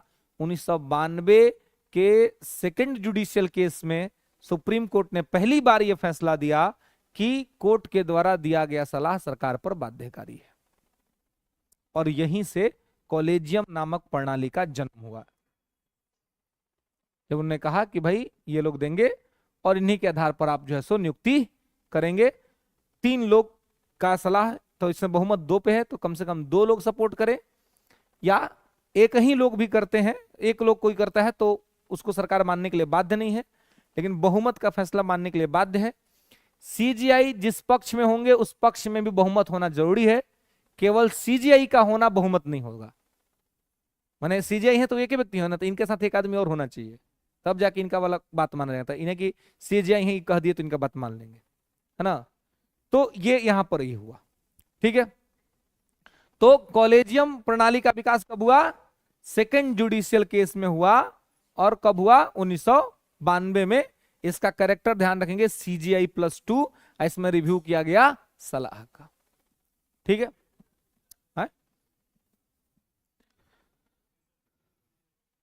हाँ, हाँ, ये लोग जिनको भेज देंगे वो बनेंगे। क्या? नहीं, ये लोग तो पहले सुप्रीम कोर्ट में है। अब सुप्रीम कोर्ट में जैसे कि संख्या रिटायर्ड होते जाएंगे, तो जैसे अभी मैक्सिमम नंबर है 34 गो सीजीआई के साथ। तो मान लीजिए सीजीआई रिटायर्ड हुए, इनके साथ और भी लोग रिटायर्ड होगा, जिनका एज 65 वर्ष पूरा हो गया तो रिटायर्ड हो जाएंगे, तो सीट खाली होगा सुप्रीम कोर्ट में। तो अब सुप्रीम कोर्ट में जो अलग अलग हाई कोर्ट से जो जजेज आएंगे, तो उसमें यही कॉलेजियम का लोग डिसाइड करेगा किस हाई कोर्ट से किस जज को हमको लेना है, चाहे कहाँ के किस वकील को लेना है। माने पैरामीटर तो वही रहेगा, पैरामीटर रहेगा 5 साल हाई कोर्ट में जज, 10 साल वकालत करना, ये पैरामीटर रहेगा। लेकिन ऐसे पैरामीटर पे तो बहुत सारे लोग होंगे ना, तो उनमें से आप किसका नाम रिकमेंड करते हैं वो ई लोग का विशेष अधिकार हो गया है। अब उसमें सरकार की कोई भूमिका नहीं रहती। हाँ, आप क्या पूछ रहे थे?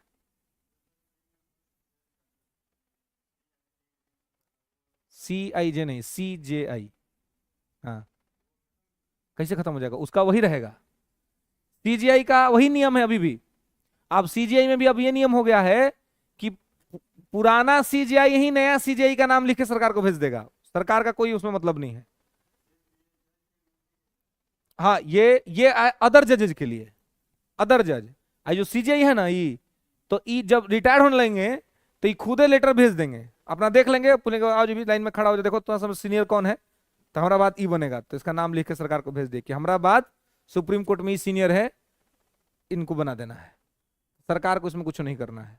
सरकार का काम यह है कि जिसका नाम आ गया उसको मुहर लगाइए, बना करके भेजिए, ठीक है।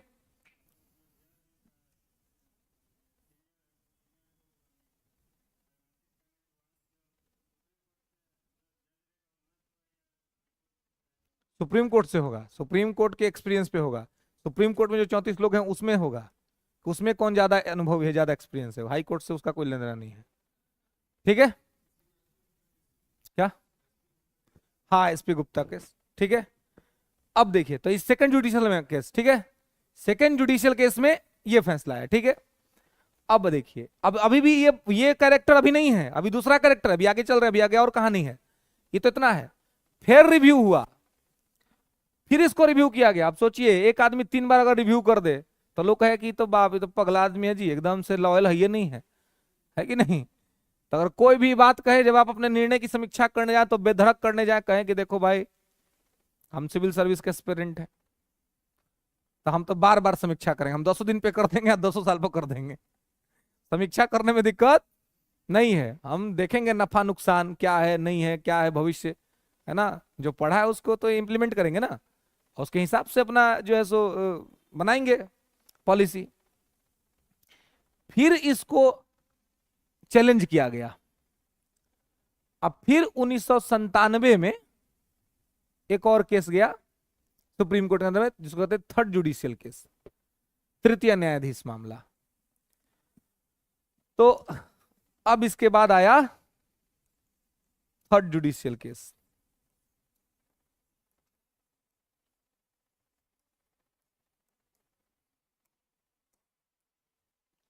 इसमें भारत संघ भी था, मतलब भारत सरकार खुद ही इसमें पिटिशनर थी, क्योंकि अब तो सरकार पर दबाव ना हो गया, तो अब पिटिशनर सरकार खुद ही बन गई इसमें।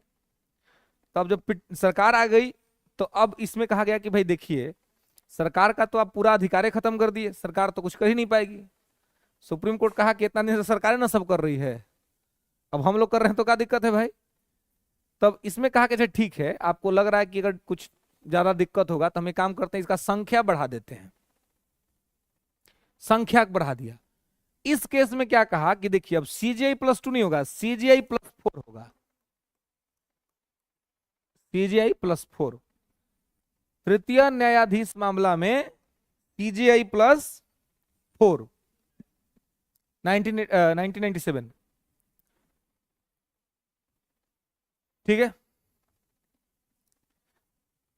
97 में पिटीशन दिया गया था, 98 में वर्डिक्ट आया था, ठीक है, ध्यान रखिएगा।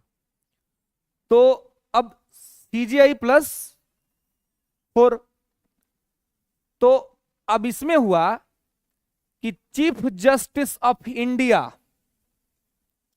भारत का मुख्य न्यायाधीश, आज 4 गो सीनियर मोस्ट जज सुप्रीम कोर्ट का, अभी 5 आदमी मिल करके बहुमत से जिस नाम को सरकार के पास भेजेगा उसी नाम को आपको जज बना देना है सुप्रीम कोर्ट में। तो 5 हो गए तो बहुमत कितना पर होगा, 3 पर होगा।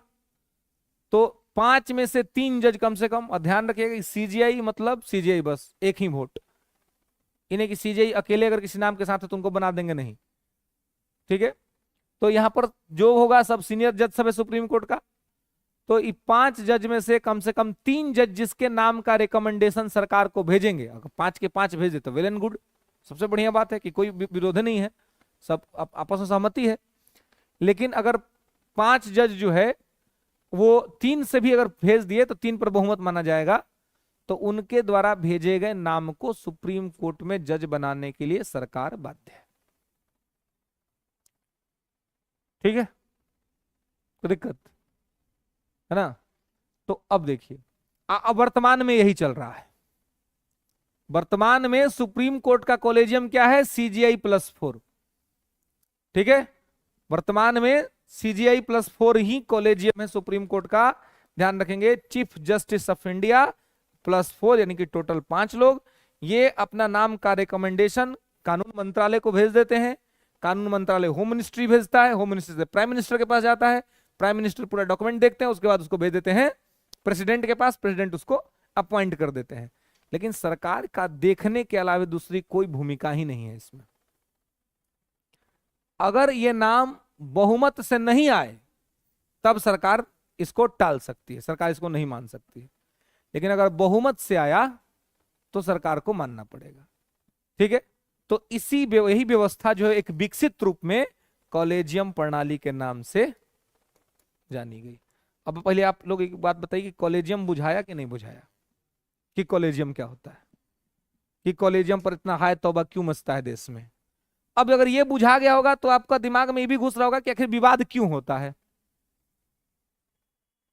अगर ये समझ में आया होगा तो आपको ये भी समझ में आया कि विवाद क्यों होता है। अब क्योंकि न्यायाधीश ही न्यायाधीश की नियुक्ति कर रहे हैं, तो नेपोटिज्म होने का चांसेस है, क्योंकि सरकार तो कुछ कर ही नहीं रही इसमें। और ऐसे बहुत सारे मामले भी हुए हैं। बी रामास्वामी केस, सौमित्र सेन प्रकरण, काटजू प्रकरण, ये कुछ ऐसे केसेस हैं जिन केसेस में, काटजू वेस्ट बंगाल का था, तो कुछ ऐसे प्रकरण हैं जिन प्रकरणों ने न्यायाधीश नियुक्ति प्रक्रिया पर क्वेश्चन उठाए। इवन सुप्रीम कोर्ट के कुछ रिटायर्ड जज भी ये मानते हैं कि कॉलेजियम व्यवस्था ठीक नहीं है। उनका भी स्टेटमेंट है कि भाई ये ठीक नहीं है। जब न्यायिक नियुक्ति आयोग की हियरिंग चल रही है तो सुप्रीम कोर्ट के लोगों ने वहां पर बताया है ना कि आपको जो है, वहां पर बताया कि देखिए हम स्वीकार करते हैं कि कॉलेजियम में खामी है, लेकिन हम इसको नहीं बदल सकते। अब ये कौन सी बात हुई भाई? जब आप स्वीकार कर रहे हैं कि खामी है तो बदल दीजिए। तो नहीं बदल सकते हैं इसलिए क्योंकि सरकार का अनावश्यक हस्तक्षेप होगा।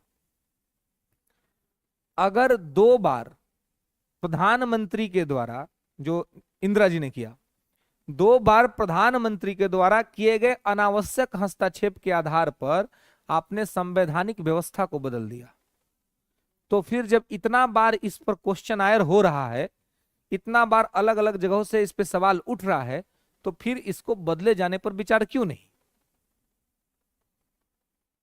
तो अब इसका विकल्प क्या हो सकता है? हम क्या विकल्प दे सकते हैं कि भाई इस विकल्प पे आप करिए तो ठीक है। हम्म हम्म तो एग्जाम लेकर के क्या किया जाए? हाँ। हम्म हाँ।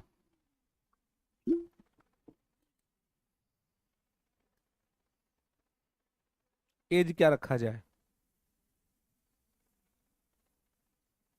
आईएएस बनने के लिए तो 21 वर्ष है, तो 21 वर्ष के आदमी को सुप्रीम कोर्ट में जज बना के बैठा दें, तुरंत फांसी की सजा सुना देगा? नहीं सुना देगा? तो ने मैटर देखेगा, कहेगा फांसी दे दो, अगर यही कर दो। कहीं अनुभव नहीं है ना, उबाल है ब्लड में। आतंकवादी दिख जाएगा सामने तो कहेगा अरे इसको मार दो, यही मार दो, है ना?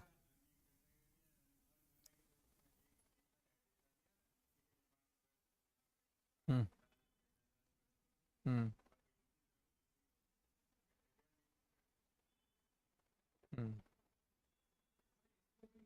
लैंग्वेज का इश्यू होगा, भाषा की समस्या होगी, अखिल भारतीय स्तर पे एग्जाम होगा तो साउथ के लोग, नॉर्थ के लोग।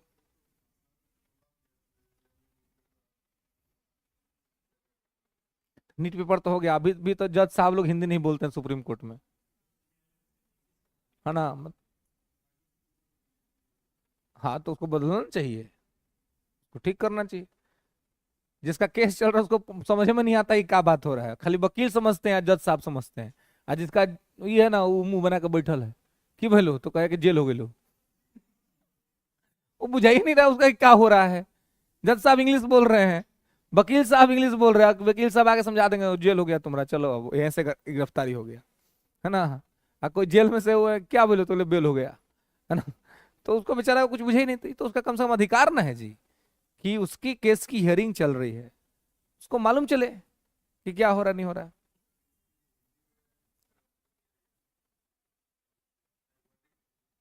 हाँ, वर्डिक्ट तो हिंदी में उसका है कि अपना टाइपराइटर है, टाइप करके आपको दे देगा हिंदी में, है ना? लेकिन कहने का मतलब है कि जब बहस हो रहा है, जब बहस चल रहा है, तो ये भी तो अधिकार है ना आदमी को सुनने का कि मेरे केस में कौन कौन से पॉइंट पे बहस हुआ, जज साहब ने क्या कहा, वकील साहब ने क्या कहा। नहीं तो वकील लोग आके समझा देता है बाहर खाली, इसलिए एक एक फैसला का अलग अलग वकील अलग अलग मतलब निकालता है। सुप्रीम कोर्ट में कोई केस हियरिंग होगा ना, बड़ा केस कोई, तो देखिएगा हर वकील अपना अलग अलग मतलब निकाल देगा कि हाँ जज साहब ऐसे कह रहे थे, जज साहब ऐसे कह रहे थे, जबकि जज साहब एक एक लाइन में बोले हैं, अब वकील साहब लोग उसको 5 लाइन बनाया है कि उसका मतलब ये है, उसका मतलब ये है। तो ये भाषा का ही समस्या होता है, इसलिए होता है। लेकिन हाँ, कॉलेजियम सिस्टम जो है, जब इस पर लगातार सवाल उठ रहे हैं और इस पे बहुत सारी स्थितियां ऐसी बनी हैं और ऐसा देखा गया है कि कुछ लोगों को वरीयता मिल जाता है, क्योंकि अब जज साहब ही हैं उसमें, जज साहब ही नाम रेकमेंड करके भेजेंगे सरकार को, तो स्वाभाविक स्थिति है कि ये जिसको जानते होंगे, ये जिसको समझते होंगे, उनको चांस मिलने का चांस ज्यादा है, तुलनात्मक उसको जिसको कि नहीं जानते हैं। तो अब वही नाम सरकार के पास जाता है और वही नाम सरकार अपॉइंट कर देती है। तो आप बहुत क्वालिटी है आप में, लेकिन आपका कोई अगर परिचय का आदमी नहीं है सुप्रीम कोर्ट के अंदर में, तो कॉलेजियम आपका नाम रिकमेंडे नहीं करेगा, तो आप हाई कोर्ट से रिटायर्ड होकर चले जाइएगा घरे। तो ये दिक्कत है। तो इसी वजह से इस पर जो है सो आवाज उठाया जाता है, इसको कहा जाता है। और मेन बात वही है कि ये तो न्यायाधीश के फैसले से इसमें बदलाव हुआ है, तो फिर इसको बदलने में बेसिक स्ट्रक्चर कहीं नहीं आता है। हाँ, बेसिक स्ट्रक्चर का तर्क वहां पर समझ आता है थोड़ा बहुत, कि न्यायिक नियुक्ति आयोग में जो कार्यपालिका का इन्वॉल्वमेंट था न्यायपालिका में, तो आर्टिकल 50 कहता है कि कार्यपालिका न्यायपालिका से पृथक रहेगी। तो यहां पर जो इंटरफेरेंस हो रहा है, तो इस आधार पर अगर यह कहा जा रहा है कि बेसिक स्ट्रक्चर का वायलेशन है, तो वहां पर आप थोड़ा बहुत जस्टिफाई कर सकते हैं, थोड़ा आप जस्टिफाई कर सकते हैं कि भाई ठीक है, इस आधार पे हम स्वीकार कर सकते हैं। लेकिन फिर भी लगभग हर जगह यह नियम चलता है कि कार्यपालिका न्यायपालिका से पृथक रहेगी, लेकिन नियुक्ति का काम कार्यपालिका ही करती है न्यायपालिका में। तो इससे सेपरेशन ऑफ पावर भंग नहीं होता है, क्योंकि अगर यह सेपरेशन ऑफ पावर भंग हो रहा होता तो संविधान बनाने वाले बाबा साहब अंबेडकर, राजेंद्र प्रसाद जैसे लोग जो थे, वो वहीं पर प्रावधान कर देते कॉलेजियम का। जब सारा समस्या का समाधान दिए तो इस समस्या का समाधान भी दे देते वहीं पर, लेकिन वो बाकी के विश्व के देशों के संविधान के अध्ययन करने के पश्चात ही भारत का संविधान बना। इसलिए सरकार चूंकि चुन करके आई है, लोकतांत्रिक सरकार है, जुडिशियल सुपरमेसी नहीं है देश में, जनता ने जिताया हुआ है, तो उनको इतना अधिकार तो बनता है कार्यपालिका होने के नाते कि वो अपॉइंटमेंट प्रोसेस में काम करे। लेकिन हाँ, अपॉइंटमेंट प्रोसेस निष्पक्ष होना चाहिए।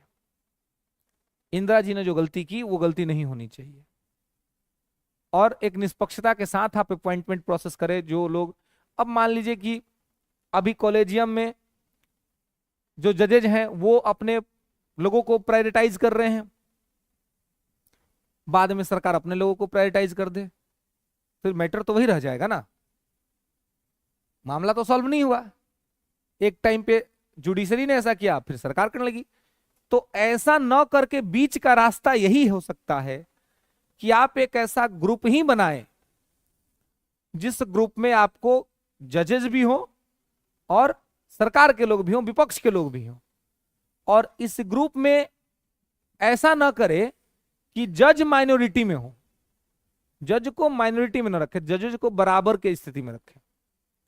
क्योंकि जजेस को इसी बात का डर है कि हमको सब कर देगा माइनॉरिटीज में, और जब माइनॉरिटीज में कर देगा तो जो सिफारिश जाएगी वो तो मेजोरिटी के बल पे जाएगी। तो ऐसा भी पॉलिटिकल वाला सब अगर एक हो गया, और जज साहब 3 आदमी, इधर से 5 गो, तो बात किसका माना जाएगा? 5 वाले का माना जाएगा, तो हावी हो जाएगी कार्यपालिका न्यायपालिका पर। तो ऐसा कुछ डायग्राम बने, ऐसा कुछ फॉर्मेट बने जिसमें जजेज और सरकार जो है उनको एक बैलेंस स्थान मिले। और नहीं तो बिल्कुल एक सुझाव यह दिया जा सकता है कि अखिल भारतीय न्यायिक सेवा आयोग की स्थापना कर दी जाए। अखिल भारतीय न्यायिक सेवा आयोग, जैसे यूपीएससी है सिविल सर्विस के लिए है, वैसे अखिल भारतीय न्यायिक सेवा आयोग बनाइए, एक बेहतरीन सिलेबस फॉर्म कीजिए, और उस सिलेबस में आप सुप्रीम कोर्ट के लिए, हाई कोर्ट के लिए, क्योंकि देखिए जिला के स्तर पर जो जिला जज हैं वो एग्जाम पास करने के बाद ही बनते हैं। डिस्ट्रिक्ट कोर्ट में यदि आपको जज बनना है तो आपको बिहार जुडिशियल कमीशन का एग्जाम पास करना पड़ेगा, तभी आप जज बनेंगे। तो जब स्थानीय स्तर पर एग्जाम पास करके लोग बन सकता है तो हाई कोर्ट सुप्रीम कोर्ट में क्यों नहीं? हाँ, अब एक बात आती है जो हमने क्रॉस क्वेश्चन किया था कि अनुभव कहां से आएगा, एक्सपीरियंस कहां से आएगा। तो कौन कह रहा है कि 21 वर्ष में बना दीजिए? आप बनाइए 30 वर्ष में, आप बनाइए सुप्रीम कोर्ट में 35 वर्ष में। आप कहिए कि आप पहले हाई कोर्ट में अनुभव लेके आइए, है ना। आप जो है वो हाई कोर्ट में एक्सपीरियंस गेन कीजिए और तब आप सुप्रीम कोर्ट आइए। तो जिसको भी सुप्रीम कोर्ट भेजे उनको कम से कम 5 साल प्रैक्टिस कराइए हाई कोर्ट में। हाई कोर्ट 5 साल प्रैक्टिस करने के बाद जब वो सुप्रीम कोर्ट जाएंगे तो उनको चीजें समझ में आएंगी। पहले आज से 10 साल पहले, 15 साल पहले, 20 साल पहले की आप देखेंगे तो यूपीएससी से सेलेक्ट होने के बावजूद भी डीएम बनने में लोगों को 10-10 साल इंतजार करना पड़ता था, क्योंकि सरकार आश्वस्त ही नहीं होती थी कि इनको हम जिला का जिम्मेवारी दे दे। तो निचले पदों पर पहले ट्रेनिंग कराया जाता था। अब पूरा जब मजा जाते थे, पूरा रगड़ा जाते थे, तब जाकर के जिला का कलेक्टर बनाया जाता था यूपीएससी क्वालिफाई करने के बाद भी। आज है कि 2 साल की लवासना की ट्रेनिंग, 1 साल के फील्ड की ट्रेनिंग, उसके बाद तुरंत आपको एसडीएम बना के पोस्टिंग मिल जाता है और नेक्स्ट ईयर में आप डीएम बन जाते हैं किसी ना किसी जिले के। क्यों? क्योंकि अब लोग अभ्यस्त हो गए और सिलेबस इतना डायनेमिक हो गया कि 20-22 साल का आदमी भी अगर ठीक से यूपीएससी के सिलेबस को पढ़ लेता है तो आराम से जिला चला सकता है, उसको कोई खास दिक्कत और समस्या नहीं होगी। सिलेबस इतना बढ़िया है कि सिलेबस जो ठीक से पढ़ लेता है वो अच्छा व्यक्ति बन जाता है, अच्छा उसका नॉलेज हो जाता है, अच्छा उसकी समझदारी हो जाती है। तो ऐसे में उसको सिचुएशन से निपटने का, उसको हैंडल करने का जो डायनेमिक्स है वो उसके ब्रेन में डेवलप हो जाता है सिलेबस के वजह से। पहले सिलेबस से ऐसा नहीं था। हम लोग का दुर्भाग्य है कि हम लोग 15-20 साल लेट पैदा हुए। अगर 15-20 साल पहले पैदा हो गए रहते ना तो जरूर कहीं ना कहीं डीएम रहते। रीजन 2011 से पहले आप आईएएस का सिलेबस देखिए, क्या सिलेबस। पीटी में 2 पेपर ऑप्शनल, पीटी में 2 पेपर ऑप्शनल। मतलब आप समझिए कि सॉरी, पीटी में 1 पेपर जीएस, 1 पेपर ऑप्शनल और 2 पेपर मेंस में ऑप्शनल। तो पीटी में 1 पेपर जीएस होता था और 1 पेपर ऑप्शनल। ऑप्शनल मतलब कि आप जिस विषय के विद्वान हैं वो आपकी चॉइस, आप जो विषय रख लीजिए। 1 पेपर जीएस। अब अगर आपका जीएस कमजोरो है ना, आपका ऑप्शनल तगड़ा है, आप एकदम रट करके बाजी मार दीजिएगा। आपको पीटी पास करने से कोई नहीं रोक सकता था 2011 से पहले, अगर आपको बढ़िया से अपने ऑप्शनल पे कमांड है तो। जीएस आपको नहीं हो आता है ना तो आप एग्रीग्रेड पे रिजल्ट आता था, एग्रीग्रेड पे दोनों का जोड़ करके। तो अगर ऑप्शनल आप मान लीजिए हिस्ट्री किसी का ऑप्शनल है, हिस्ट्री में उसका खूब बढ़िया अध्ययन है, तो हिस्ट्री में गलती करेगा? कर्म नहीं करेगा। तो जीएस में अगर 1-2 गलतियों करेगा तो हिस्ट्री उसको टफ कर देगा। अब उसके बाद पीटी पास कर जाइए, तब मेंस में आइए तो 2 पेपर ऑप्शनल। अब 2 गो ऑप्शनल माने कि 2 में जिसमें आपको महारत हासिल है वो 2 गो आप चुन के रख सकते हैं अपने मर्जी से, जो आपको बहुत अच्छा आता है। तो वहां भी ऑप्शनल बचा लेता था, अब मेंसों में ऑप्शनल बचा लेता था। ऐसे ऑप्शनल में तो आप कमजोर नहीं ना पड़िएगा, अब बचा लेता था। तो जीएस का नॉलेज अगर आपका खराबो है तो ऑप्शनल आपको पार करा देता था। माने आराम से अगर आपको रटने बढ़िया से आता है, बैठ करके बढ़िया से पढ़ते, इसलिए लोग क्या पहले के लोग क्या कहता था कि खूब पढ़ो। अब सिलेबस बदला हुआ है, अब केवल खूब पढ़ने से रिजल्ट नहीं होगा किसी का भी जी। अब खूब पढ़ने से पहले देखना पड़ेगा कि क्या पढ़ रहे हैं और कैसे पढ़ रहे हैं। पहले वो ट्रेडिशन था कि बुक ले लिया, बुक याद कर लिया, वहीं से आने हैं। अब वहां से पूछता ही नहीं है, अब पूछता है कि आए दिनों समाचार पत्रों में चर्चा में रहे। अब बुक तो पढ़बे करिए, समाचार पत्रों पढ़िए, है ना। तीसरा आंख सिविल एस्पिरेंट को सिलेक्ट करना होना है तो तीसरा आंख खोलना पड़ेगा। जो सब लोग देख रहे हैं उससे आगे आपको देखना पड़ेगा, क्योंकि जो सब देख रहे हैं वो पूछ ही नहीं रहा है। अब वो पूछ रहा है जो सबके आंख से बाहर का चीज है।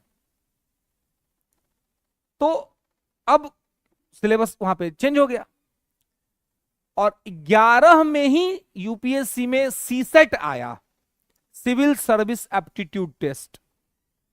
रीजन, डीपी अग्रवाल उस समय यूपीएससी के अध्यक्ष बने। उन्होंने देखा कि अरे बिहार यूपी वाला सबका क्या कारण है कि झंडा लहराते रहता है भाई। देखा कि ऑप्शनल वाले को उपाय करते हैं, ऑप्शनल खत्म करो पहले। कहा कि पीटी से तो साफे गायब कर दो ऑप्शनल को, तो पीटी से ऑप्शनल सीधा गायब। तो बोले अब क्या दिक्कत है, बोला मेंसो में 2 है, बोले एक गायब करो, ऑप्शनल वहां से गायब, अब एक ऑप्शनल खाली मेंस में होता है। उसके बाद कहा कि एक पेपर जीएस, एक paper CSAT, civil service aptitude test. आप मेंस में आओ तो 4 गो पेपर जीएस, एक पेपर ऑप्शनल, और ऊपर से निबंध लिखो। अब हो गया डायनेमिक। डायनेमिक हुआ क्यों? क्योंकि इस पर भी लवासना से एक लेटर आया यूपीएससी को, लवासना से लेटर आया। उस लेटर में कहा गया कि साहब कैसे लोगों को भेज रहे हो सिलेक्ट करके। मतलब क्या दिक्कत हो गई? बोले आप तो भेज देते हो सिलेक्ट करके, दिक्कत हमें ट्रेनिंग देने में होती है। किसी को भी भेज दे रहे हो, सिलेबस फॉर्म करो। तब जाके सिलेबस चेंज हुआ। अब जो सिलेबस बदला हुआ सिलेबस है, जिसमें 4 पेपर जीएस, एक पेपर जो है सो आपका ऑप्शनल, एक पेपर निबंध, 2 पेपर अलग से हिंदी का, इंग्लिश का, पीटी में एक पेपर सी सेट, एक पेपर आपका जीएस, ये इस तरीके से फॉर्म कर दिया कि अब आपके लिए बहुत ज्यादा चैलेंज बना दिया। सेम पैटर्न पर बीपीएससी चला गया,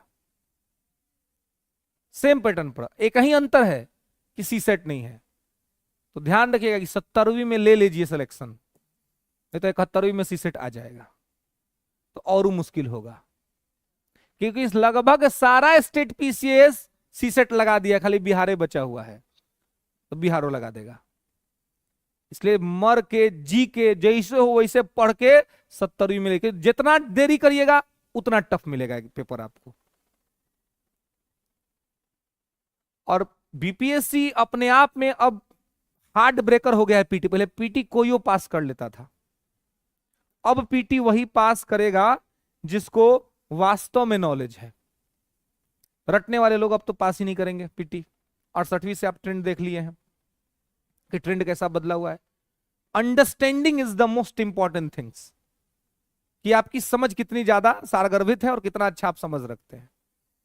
तो वो अंडरस्टैंडिंग के साथ अगर आप आगे बढ़ते हैं तो आपको पास कर जाएंगे। आप 69वीं का पीटी का पेपर देखे होंगे आप लोग, कैसा है क्वेश्चन का पैटर्न, कूट, कथन कारण, ये सब पूछने लगा। इसी पैटर्न पर यूपीएससी 100 क्वेश्चन पूछती है तो 2 घंटा टाइम देती है। अब बीपीएससी उसी पैटर्न पे चला गया, 150 क्वेश्चन पूछता है और 2 घंटा टाइम देता है। और निगेटिव मार्किंग सेम है, 1/3 1/3। समझ रहे हैं कितना खतरनाक गेम हो गया है? कि आपका पूरा पैटर्न वहां पर शिफ्ट हो गया, लेकिन टाइमिंग में आपको रिलैक्सेशन नहीं मिला। टाइम आपका वही है लेकिन क्वेश्चन ज्यादा है, आप पैटर्न भी बदले। पहले वन लाइनर वाला रहता था तो वन लाइनर में आपको टाइम ज्यादा नहीं लगता था। अब क्वेश्चन पढ़िए, कूट पढ़िए, कूट के नीचे जाकर के पढ़िए, और तब जाके ओएमआर रंगिए। एक क्वेश्चन सॉल्व करने में 5 मिनट लग जाएगा, 150 क्वेश्चन सॉल्व करना है। अब वो आपके स्पीड पर निर्भर करता है कि आप कितना जल्दी करेंगे। तो पीटी अपने आप में बहुत टफ हो गया है। मेंस बहुत ज्यादा टफ नहीं हुआ है। मेंस में यदि आपकी अंडरस्टैंडिंग ठीक ठाक है तो आप लिख लेंगे शॉर्ट क्वेश्चन, लॉन्ग क्वेश्चन। लेकिन मेंस 1.5 घंटा के अंदर में, सॉरी 2 घंटा के अंदर में आपको 150 क्वेश्चन सॉल्व करने, 1/3 के निगेटिव मार्किंग का प्रेशर है आपके ऊपर में, और उसके बाद से आपको कंसेप्चुअल क्वेश्चन पूछे जाएंगे, कूट और कथन कारण में क्वेश्चन पूछे जाएंगे। तो अपने आप में मैटर टफ हो गया है। तो जब ये सब परीक्षा लगातार टफ हो सकता है, तो इसी तरीके से बेहतर कैंडिडेट खोजने के लिए हम सुप्रीम कोर्ट और हाई कोर्ट के लिए भी एक बेहतरीन पैटर्न बना करके बेहतरीन हम ये कर सकते हैं, और उसमें हम बड़े स्तर पे जजेस को अपॉइंट कर पाएंगे। सुप्रीम कोर्ट, हाई कोर्ट में बहुत प्रेशर है, जजे का अकाल रहता है देश में। तो एक प्रकार से आप जॉब भी जनरेट करेंगे, लॉ के क्षेत्र में लोग का इंटरेस्ट और ज्यादा बढ़ेगा कि सीधे अपॉइंटमेंट प्रोसेस होगा वहां से, और ट्रेनिंग करके लोग जाएंगे तो उनको किसी तरह की कोई दिक्कत या समस्या नहीं होगी। रहा भाषा का इशू, तो आजकल तो ट्रांसलेटर अवेलेबल है, हर चीज का ट्रांसलेशन होता है, तो आप ट्रांसलेट करके चीजों को भी ठीक कर सकते हैं, कहीं कोई दिक्कत समस्या नहीं है। तो कहने का मतलब है कि सरकार को इसमें एक्टिवली जो है सो काम करना पड़ेगा। लेकिन अब है कि क्या कोर्ट इस बात को स्वीकार करेगा, न्यायपालिका इस बात को स्वीकार करेगी, ये इंपॉर्टेंट चीज है कि न्यायपालिका इन बातों को एक्सेप्ट करती है कि नहीं करती है। एनजेएससी को एक्सेप्ट नहीं किया तो अखिल भारतीय न्यायिक सेवा आयोग को स्वीकार करेगी कि नहीं करेगी? हालांकि इसका भी एक ड्राफ्ट है सरकार के पास कि हम एक प्लान बी के तौर पे इसको पेश कर सकते हैं, लेकिन अब ये डिपेंड करता है जुडिशरी पर कि जुडिशरी इस प्रपोजल को एक्सेप्ट करती है नहीं करती है। अगर वो एक्सेप्ट करेगी तो ठीक है, और नहीं करेगी तो यही व्यवस्था जो चल रहा है वो चलता रहेगा, क्योंकि जबकि इस व्यवस्था पर तमाम तरह से क्वेश्चन आयर जो है सो हुए हैं। एक क्वेश्चन लिखेंगे सभी लोग।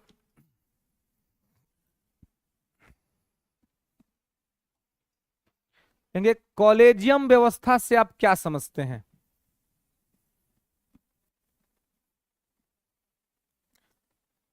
कॉलेजियम व्यवस्था से आप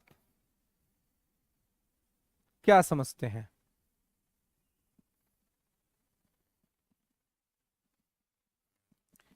इसके विवादों को रेखांकित करते हुए, इसके विवादों को रेखांकित करते हुए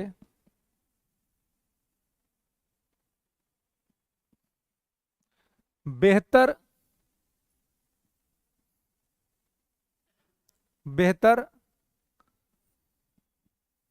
मॉडल सुझाए, बेहतर मॉडल सुझाए। What do you understand about collegium system? What do you understand collegium system? Focus on debatable point, focus on debatable points and recommend to the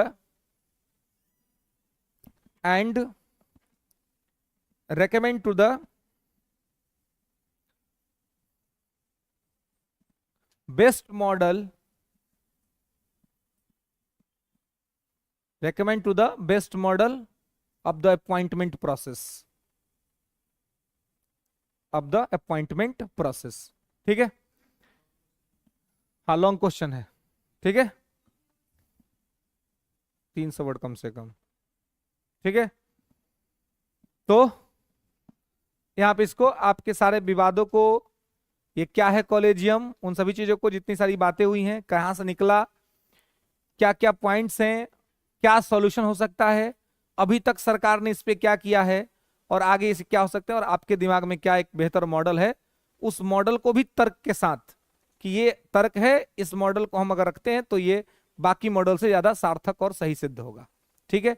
या फिर अगर आपके पास ऐसा भी कोई तर्क हो जिससे यही प्रूव हो जाए कि नहीं कॉलेजियम ही अच्छा है, तो आप वो भी लिख सकते हैं, ये आपकी स्वतंत्रता है कि नहीं हमें लगता है कि कॉलेजियम ही ठीक है, इसकी खामियां जो उसको ठीक कर दीजिए और ठीक कीजिए, तो ये आपके तर्क क्षमता का बात है। मेंस में सबसे इंपॉर्टेंट होता है आपका तर्क क्षमता, कि आपके पास कितने स्ट्रांग लॉजिक्स हैं, आप अपने लॉजिक्स और अपने प्रेजेंस ऑफ माइंड के बेस पर अपने बातों को सही प्रूव कर सकते हैं। हाँ, लॉजिक्स के साथ सपोर्ट में कॉन्स्टिट्यूशन होना चाहिए, वर्डिक्ट्स होने चाहिए, है ना, और साथ ही लोक कल्याण होना चाहिए। ये नहीं कि मतलब हम तर्क करते करते कुतर्क करने लग जाए, वो नहीं होना, है ना। तर्क में आपके अच्छे साधन होने चाहिए, ये प्रूव हो कि आप सही तर्क दे रहे हैं। क्लियर है?